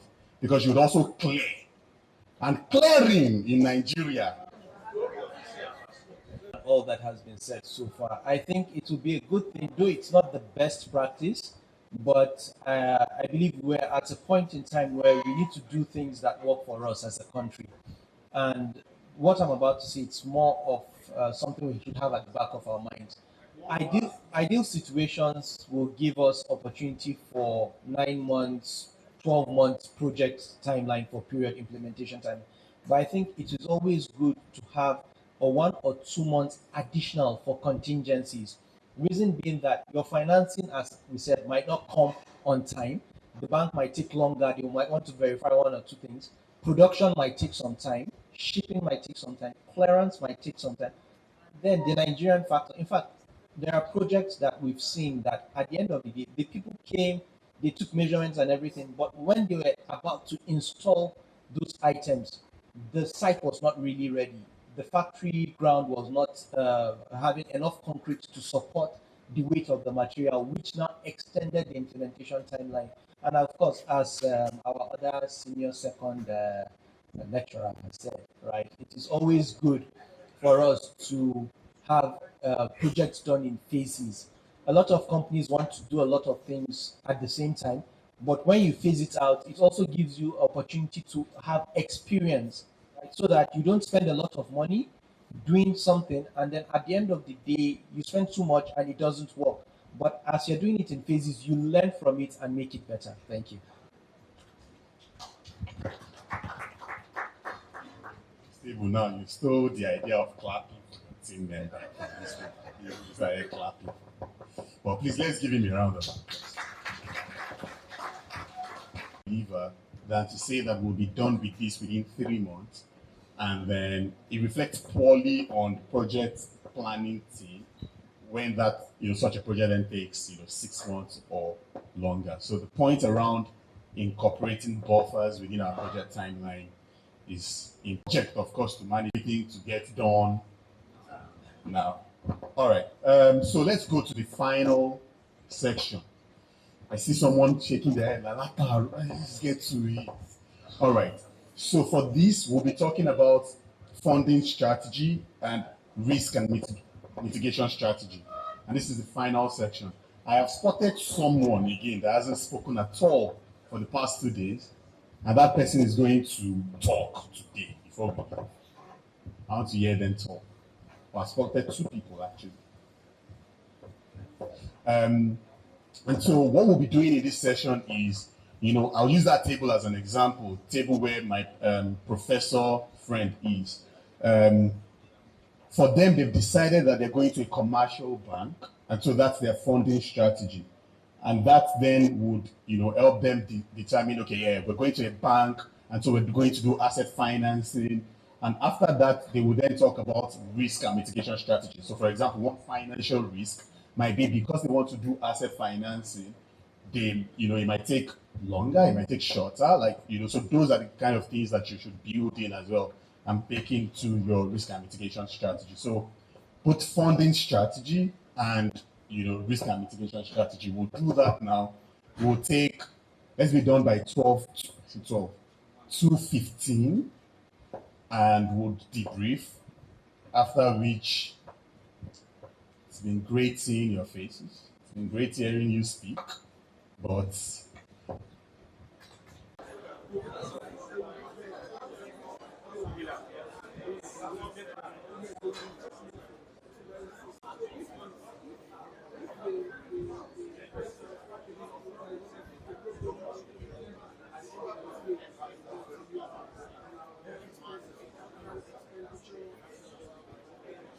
the balance will be procured from a development partner, so probably BOI. So we assume that, or we believe they have a sustainable support fund. So we get the balance of this 5 million from them at 9% interest rates. So that's funding structure. So that will make up the whole 70 million that we require for the project. So for the financial projection, we have an initial outlay of 70 million, which we cover for our CapEx and also our OpEx. So including the shipping and everything that we require to complete the project. So annual inflow stroke savings is estimated to be 25 million, though it will not come in form of cash flow, because we'll be saving from the implementation of the project. It will be saving us costs that we would ordinarily have incurred. So that's an annual savings of 25 million on the project. So we estimated that the payback period is going to be 3.3 years. That's adding the 6 months. We projected that the project will be completed in 6 months from importing the raw material, the machinery, commissioning, training of the technical staff. So the 6 million, our year zero starts from the 6 million. So which means 6 million plus the 2.8. So we have a Sorry, 6 months plus. I'm talking money. So 6 months plus the 2.8. So we have 3.3 years. So that's time to completion. And for sensitivity analysis, I will leave that to you. Please, a round of applause. But I pose a question to you. So you've decided to go to both the World Bank and BOI. The World Bank because it's a performance-based grant and that attracts zero cost. And then you've got BOI that will charge you 9-10%, for example, for the purpose of this conversation. Why do you want to incur any cost of capital? Why can't you get the entire 70 million from the part where they'll give you money for free? Because we are not the only applicant to the World Bank, and we definitely know that they have funds that are allocated to every region. So depending on the viability or how much they believe in the projects will determine how much they are ready to contribute to it. So in that instance, they are ready to part with 50%, so we have to source for the balance from another financing partner, which in this case is the BOI. So I intentionally pushed you because the people who just want to save will do 2 financing sources. But why should you do 2 financing sources when you can do one that will be for free? I also like the fact that what you've done is to say that we'll start with, so what you are suggesting is that there's a financing cap from this particular funding partner. The financing cap is 35 million, but what we need is 70 million. And so the next best thing we'll do is to look at the next cheap alternative, which would be BOI that will give you a single digit loan. Imagine that BOI also then says we can only give you 35 million. You might also want to go to the next, cheap alternative, right? Or you can say that we'll look internally. We've got excess fund of 10 million. Imagine that it was 80 million. And so the remaining 10 million would look internally for it. And so it's a great approach that you're taking. This doesn't mean that the person that has decided that they're going to the asset financing is wrong, because in their case, it might just be that they don't have access to this World Bank. Right. So great approach, and I intentionally pushed you to force you to think through why you should take something expensive when you can get grants that's free. Internally, 30%, and also grant from our code fund, and we identified different risks and their mitigation. One, financial risk, funding problem. That one, financial risk, funding problem through I did not get it. Sorry. It's fine. So we can talk through this together. It looks like what you're saying is that we'll try to source funding from 2 places, right? And so we'll look internally because we've got cash that is available to us. We'll look internally first, but we'll also go and look for grants, right? And there are also other options that is available to us. So we've said, in fact, in their own situation, I'm going to push you 1 second. They said because they would be saving on carbon emissions, they intend to trade, carbon certificates. The first question that I would then immediately pose to them is, what carbon markets do you intend to go to save, to sell? Thank you very much. I believe that will be treated in the next lesson. Or if I need any other additional information, I have my experts here. So thank you. What about the challenges that we're currently facing with carbon credits? What if we come tomorrow and we say that there's an additionality problem, or there's a verifiability problem with your carbon credits, which is one of the challenges that's being faced today. In fact, the biggest auditor of credits in the world, Vera, I think their name, got called out early this year or late last year about the worthlessness of the carbon credits that they've certified to be correct. And so carbon credits is a great In fact, we should really be thinking about and expanding that market now in Nigeria. I think there's an opportunity, and there are actually ongoing projects in the space at the moment. I think that this isn't one of the things that is intuitive, and so it's great that you're thinking about it. But remember, so, and we'll go to the sustainability professional in a second, but there are, I believe, 3 or 4 considerations before a carbon credit can be said, this is can be stamped as good. There's this idea of additionality. What additionality means is that if a project will go ahead, whether or not you are considering the environmental considerations, you shouldn't consider that thing as a carbon credit to sell. So one of the eligibility criteria is the purpose of this carbon project has to be for the removal of carbon from the atmosphere. This is one of the most challenging eligibility criteria, because you would have indigenous communities, for example, that would argue that it's because they are preserving the forest that is helping us to pull out CO2 from the atmosphere, and as such, they should have the right to sell those things as carbon credits. But if you use the narrow description of what a carbon credit should be, well, the forest is there anyway, and it would remove CO2 anyways. It's a natural resource. Yeah, so people would say, no, you shouldn't sell those as carbon credits. Definitions are now being expanded, and that's what is starting to happen.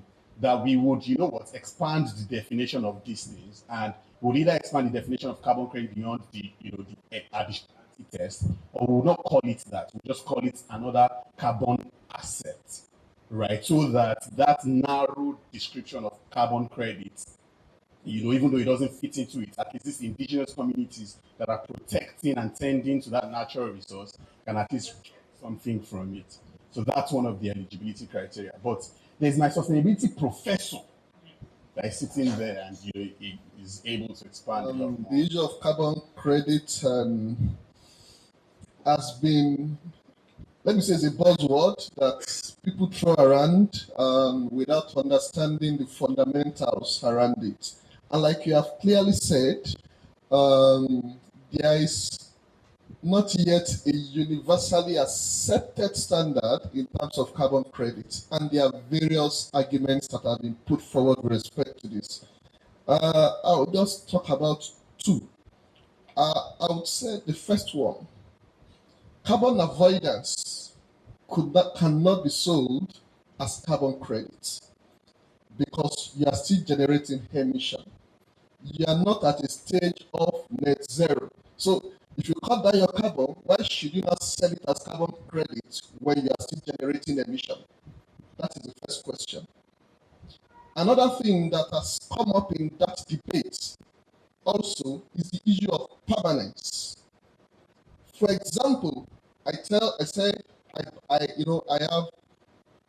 I've paid for carbon credit because there's a forest in one village, and I pay for it. Then tomorrow, somebody comes and use that place to farm, and you are saying you have paid that people for carbon credit because their forest is storing carbon. But government comes tomorrow, pulls up the place, and say, I want to use it for road, or so I want to use it for farming. So the question is, are we still storing carbon there? So there are a series of issues about carbon credit. So if you're even looking for ways of selling your carbon emission, then begin to look at, like you said, we have the Climate Change Act, you're waiting for their guidelines. We look at, okay, how can he cut down on carbon tax? How can he limit me not to use up my carbon allowances? And those are more of the discussions we should look at until we now have a standardization of the carbon credit guideline. I'll touch quickly on the permanence conversation, and I gave an example, but there's even a more natural example. So imagine that ordinarily when you buy a carbon credit or when you generate a credit, it should be retired. And let's simplify this. Imagine that my daddy here says he's emitted 10 tons of CO2, and he goes to buy 10 tons of CO2 worth of credits. He shouldn't take that thing and then go and sell to this man again, because you said pulled out just 10 tons. If you sell that credit again to a third party, you are just trading financial instruments. That's on the one hand. But specifically on the permanence conversation, what I've seen happen in reality is with nature-based credits like the ones you're describing, you could have a forest that you've even used, you've grown stuff and you said, oh, it pulls down 200 tons of CO2 per annum, and you're selling credits based on that. What if wildfire raises that forest tomorrow? Not only is the carbon credit worthless, forget carbon credits, there's now emission back into the atmosphere because the forest has been raised down.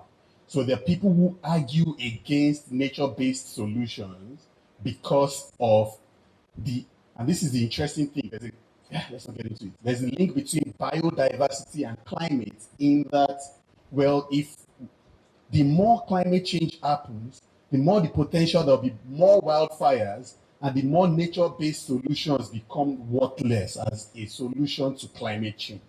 But you need nature-based solutions to help you prevent CO2. So you've got this cycle of, well, the more we do not solve climate change, the more biodiversity is impacted. The more biodiversity is impacted, the more climate change would continue. And so that loop continues. But, my people, this is not a carbon credits class. This is in fact not a climate change class. If you want climate change class, I live in Canada, just pay my ticket fee and my 500 million fee. And we will get into the world of climate change. We'll talk about what scope 1 emissions are, what scope 2 emissions are, what scope 3 emissions are, how do you mitigate it. We'll talk about avoidance credits versus removal credits. We can get into that world, but the money they paid me, I'm about to finish. So we will not get into that today. I want one more table, but this time we will talk about risk mitigation. You can talk about your funding source, but we'll talk about risk and the mitigation strategy. So what table will do the honor today? It's not the cheat code table because they've spoken extensively, where we said, well, there is something called the Nigeria Energy Transition Plan. The Nigeria Energy Transition Plan has identified 5 key sectors that contribute 65% of the country. But I did a research and I looked at the top 5 banks with the largest asset base, and it looks like they're deploying capital towards these same, industries. And we said the way to solve that is to ensure that there is an approach, a strategic approach, not to stop deploying capital to those sectors, but to ensure that there is a bridge between what you are giving them money for and the reduction of emissions. After we did that, we then ended that by talking about different kind of funding that is available. We said the cheapest obviously is grants. We said the most expensive on the other side is equity. We said right in the middle is where you have the sweet spot of bonds, you've got corporate finance, and you've got project finance. And so that's how we finished the refresher course. And then from there, we went into developing a business case. And we tied the key drivers of RECP finance to how to create a business case. And then we got into the prioritization framework. You start by identifying the issue. Once you identify the issues, you identify a solution set, bring in external stakeholders, and then do a quantitative and qualitative analysis of the solutions that you have, rank those solutions, and then start thinking about how you fund it. Will you fund it internally or will you fund it externally? And then we said that this funding can be debt or equity or a mix of both. We said right in the middle of that prioritization framework is something called an opportunity matrix. And that's where we learned about assessing solutions based on cost. Sorry, one class. Based on cost, ease of implementation, and what? Impact. Thank you. You're listening. And then after that, we said not only can you take that opportunity matrix approach, that you can do a 2x2 matrix. And for the 2x2 matrix, we had high impact, low impact, high cost, low cost. And then we did an exercise in class where, some people were doing hotel, some people were doing bakery, and apparently there's a third set of people that were not doing anything. We had that group. And so when we were done with the 2x2 matrix, we then wrapped up that session by talking about some of the questions you should ask yourself when you get into these conversations. We spoke about, questions that you can ask related to the problem, questions you can ask relating to the solution, and then financing related questions that you can ask. And so we wrapped up that session. People went to eat poundo and jollof. And when they came back, they started dozing in my class. And so what we did was to get into how to write a business plan. But because of the number of people that were sleeping, when we came back this morning, we started with that session and we did a quick refresher. We said that, we spoke about the architecture of a business plan. And when we spoke about the architecture, we started by saying that it's interesting that what you would see is that the executive summary is at the end of the architecture that I provided. Then we got into this weird space where people were saying, what I have learned in class. And there's one of my aunties there that said, in fact, when I read a business plan, it's the executive summary I want to read. Nothing concerned me with all the churenchi inside the business plan. And so we clarified that an executive summary, when we say it should be the last thing you should do, we are not saying that's the last thing within the plan, that the executive summary should just be the last thing that you write so that it captures everything that you've done and that you've thought through. We even had a project management person there that said, based on their project management experience, I am rewiring their brain and the way they know business plans to be written. But we clarified all of that. And so after we clarified, we got into problem statements. We used the magic number 3 to explain what you should consider within problem statements. After that, we got into solution. From solution, we got into market, regulatory environment. From that, we described what an implementation plan and timeline should look like. After we spoke about implementation plan and timeline, we moved away from that and we spoke about the financing strategy. And we said it should not be just financing metrics or financial metrics. It should be a strategy. And that strategy should include the things that you have, where you want to raise the money from, how you want to raise the money, and then talk about financial modeling. And after that, we spoke about risk and mitigation strategy. And then we landed that plane by talking about one class. And then we landed that plane by talking about what I had tagged other considerations, but I've been corrected to say they are actually critical considerations as well. And that we said it's environmental and social consideration. And so when we're done with that session, we then got into the fun part of the day where, in table groups, we wrote out, the problems, we wrote out solutions, we debated, we disagreed, we even created professors in this class. And finally, we spoke about how to finance our projects. Someone, spoke about getting money from a cheap source. And the approach would be, let's start from the cheapest source and keep graduating it into the most expensive source.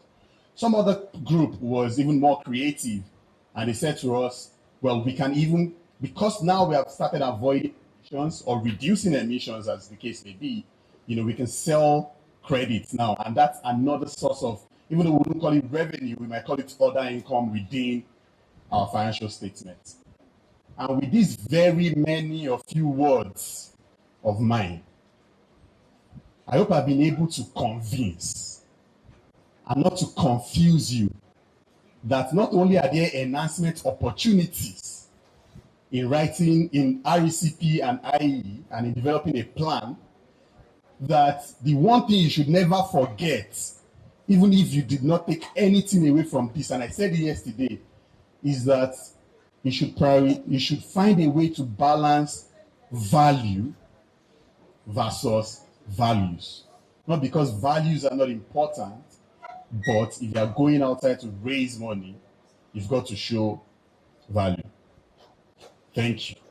The session is well appreciated.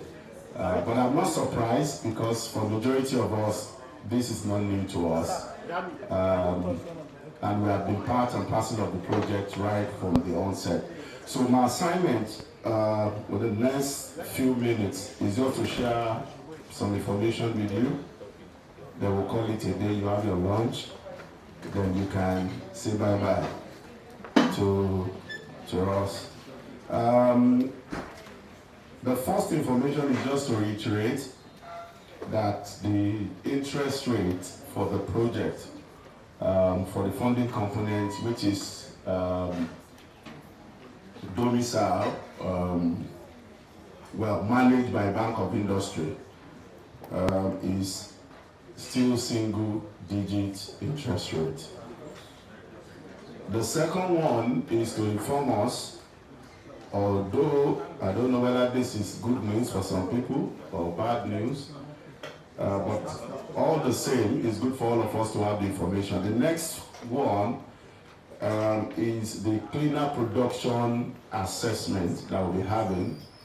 You'll recall, all thanks to the National Project Coordinator, he requested that the questionnaire be resent again to those that have not, so that they can have the opportunity to, so the deadline or timeline for submission, we are drawing the curtain today.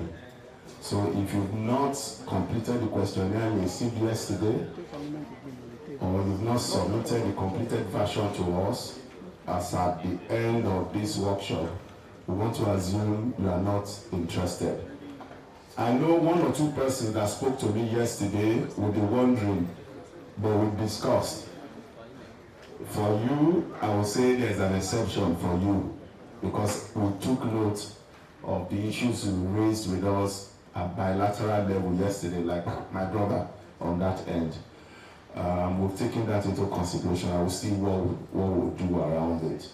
By the way, we are restricted by the specification of the project. For example, the project is not covering all the 10 sectors, manufacturing sectoral groups, and 74 sub-sectoral groups. It's just limited to 5 sectoral groups. So already we have a restriction. But even within those 5 sectoral groups, we have a whole lot of companies requesting for the CPA, the Cleaner Production Assessment. Like I explained yesterday, for clarity, it's a combination of energy audit and the Cleaner Production Assessment. It's a combination. And at the end of the day, UNIDO is paying for it. The equipments are already on ground that they will use. And for some of us that will be lucky to be part of the process, especially when they visit your facility, you also have the opportunity of having a feel, because you'll be part of the next workshop, opportunity of learning on how to deploy those equipment if peradventure you are seeing some of them for the first time. I think Madam Jo, okay, she's not on seat, like she requested how to calculate the template that you just need to feed in those data into, that will on its own run, more like a software, that will give you results, and all of that will be handled at the next session. At that stage, so if you have not submitted your questionnaire, I will advise by the end of this workshop, it's too late. However, when we have more than... You did not get the questionnaire. Okay, maybe because you are not from the industry. The questionnaires were sent only to industries. You know you are institutional partner, LBS, I believe, if I'm not mistaken, yeah. So it's for industries. So we need to do that. But I want to assure you that even though we have limited number that international experts we attend to, where genuinely we have spillover, we have national experts that will use the same equipment to still support those other additional companies. The advanced stage of this program, you attended the basic stage, I mean the technical one now, where we talk about the methodologies, all those engineering stuff, all those technical stuff. We will be taking the advanced session next month. Precisely giving you heads up, between the 3rd and the 4th week of next month. But as usual, we will write you formally, send letters to you directly and also to your management so that you will also, but I just feel it's expedient that will give you that heads up so that while planning your own itinerary, you can also have it at the back of your mind that will happen. And we are going to have that session with our international experts. They will also be coming in from Vienna to take that. The other information also is that by the special grace of God, all things being equal, and you know what that means. By August, also we'll be having the certification training. That has to do with standards. You know, when you talk of IEE, like many of us already know, we have ISO 50001 that speaks largely about the framework, the processes, and all of that. And when we talk about the RECP, we have ISO 14000 series. So that will be coming up. Of course, the lead agency is Standards Organization of Nigeria. That will be coming up by the special grace of God, all things being equal, in August. Just to give you heads up. But as usual, we will share a letter. We will definitely send you an invite if you are lucky to be part of that phase, those that will join, because that training is to train some of the staff of member company to become auditors and to know what to do. And at the end of the day, you know, because it's ISO, there are some fees that will be paid in dollars on behalf of such persons. You don't need to pay anything, it's all paid for. If you're lucky to be among those, but just to say heads up, we will definitely write you officially to let you know that you need to be part of that session. Finally, I would like to, okay, maybe before vote of thanks, I don't know if we have any question from anyone, something you would like to ask, to seek clarification on. Yes, sir. Yes, sir. You did not get, you know, your case now, a special one now. You were one of the people that met us just yesterday, and we will look into that. The people that the questionnaires were sent to were people in our database. By rule, you must have been part of the phase 1, which is a make-up, a combination of the basic and intermediary stage of the technical session. Here, we are just looking at the financing component of it, but you are just coming on board, sir. But knowing the strategic positioning of your kind of industry, and which is still, it falls under the 5 sectors approved by UNIDO. So we'll relate with you bilaterally, like I told you yesterday, to see how we resolve that. Any other question? Question if we don't have? Oh.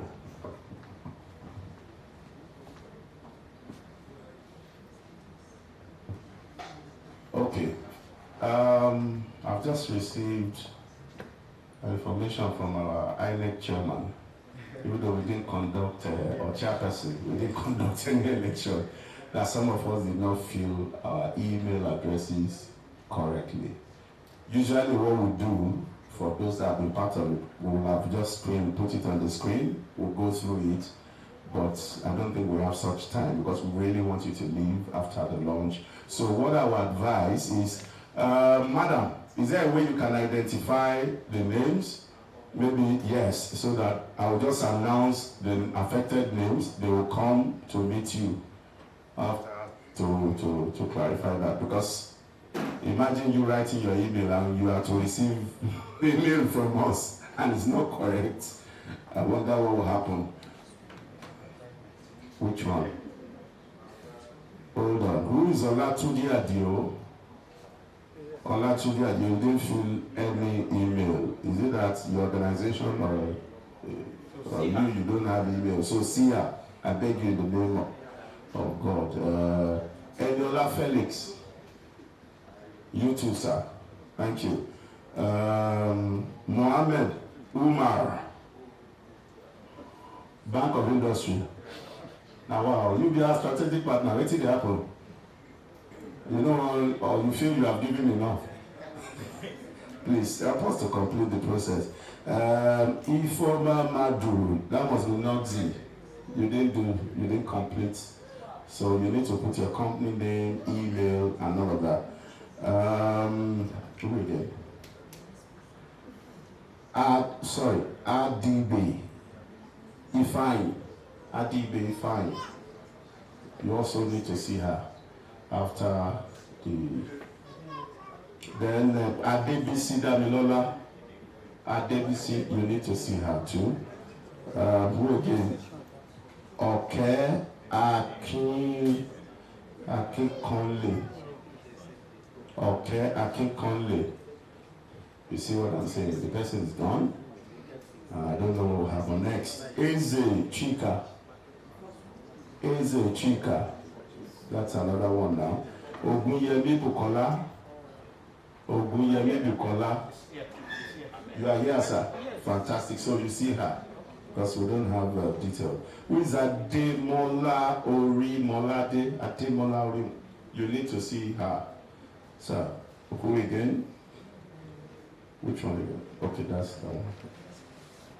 Then among experts, we have Akerele Busola. Who is Akerele Busola? She's gone. She didn't come today, you see. On the day of judgment, that's how it will be. It will happen suddenly. Who is Anderson? Hey, please, you need to see her. Who is Abarase or Nagise? Not around too. Oh, fantastic. Who is Irofwala? Please, pardon me if I didn't pronounce it well. I only look like Chukudi. I'm a Yoruba boy. Who is Uchenna Igwoke?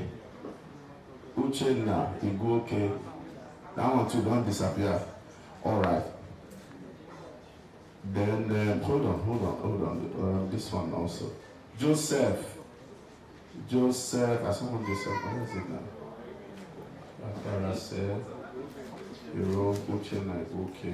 This one. Engineer Yusuf, Mag Cholagbe. You need to see her too, because we can't see your email. Blessing Mojisola Oduniyi. Okay, that one don't go to. Okay, there. She's here. So please see her. Forgive me, madam. Who again? That's all. Next one. That's all. Who? Joseph Amarachi. Okay. That's all. Thank you, madam, for your support. So I would like to thank our international experts, even though in Nigeria, for that is my brother Olumide, for the session we had with you. It was an exciting session, and on behalf of the project management unit, we want to thank you profoundly for that. We would also like to thank representatives of member companies that are here present. We value you. Without your presence, this workshop wouldn't have been a reality. Our partners from BUI will always come. Thank you for always being there. Our friends also from Sterling, I don't know whether you're here today, and institutional partners from LDS, we appreciate you, because you have a whole lot of other things that you could use this time to also do. Thank you for always ever being there for us. Finally, I would like to say that there's a Vietnamese adage that says, when eating fruit, always remember those that planted, or the person that planted the seed that brought about the tree. I would like to say that even though she's not here with us, she's not the one that planted, but give and take, she's been our face, sending emails to you, bombarding you with calls. She's not here though, because she's on maternity leave, but the type that I like to give credit to any member of my team, who also like to thank her. Even while on maternity leave, I'm sure she's been disturbing some of you also. So let's also give due credit to UNIDO that is also spending a whole lot of money. I can tell you, I can see the figures, I know what it costs. And our expectation, which is the expectation of UNIDO, is that we will go back to our various industries and put this to work. The PMU is domiciled in Man, and we are open any day for all kinds of support that you may need from us. Even after the expiration of the project, the equipments are here.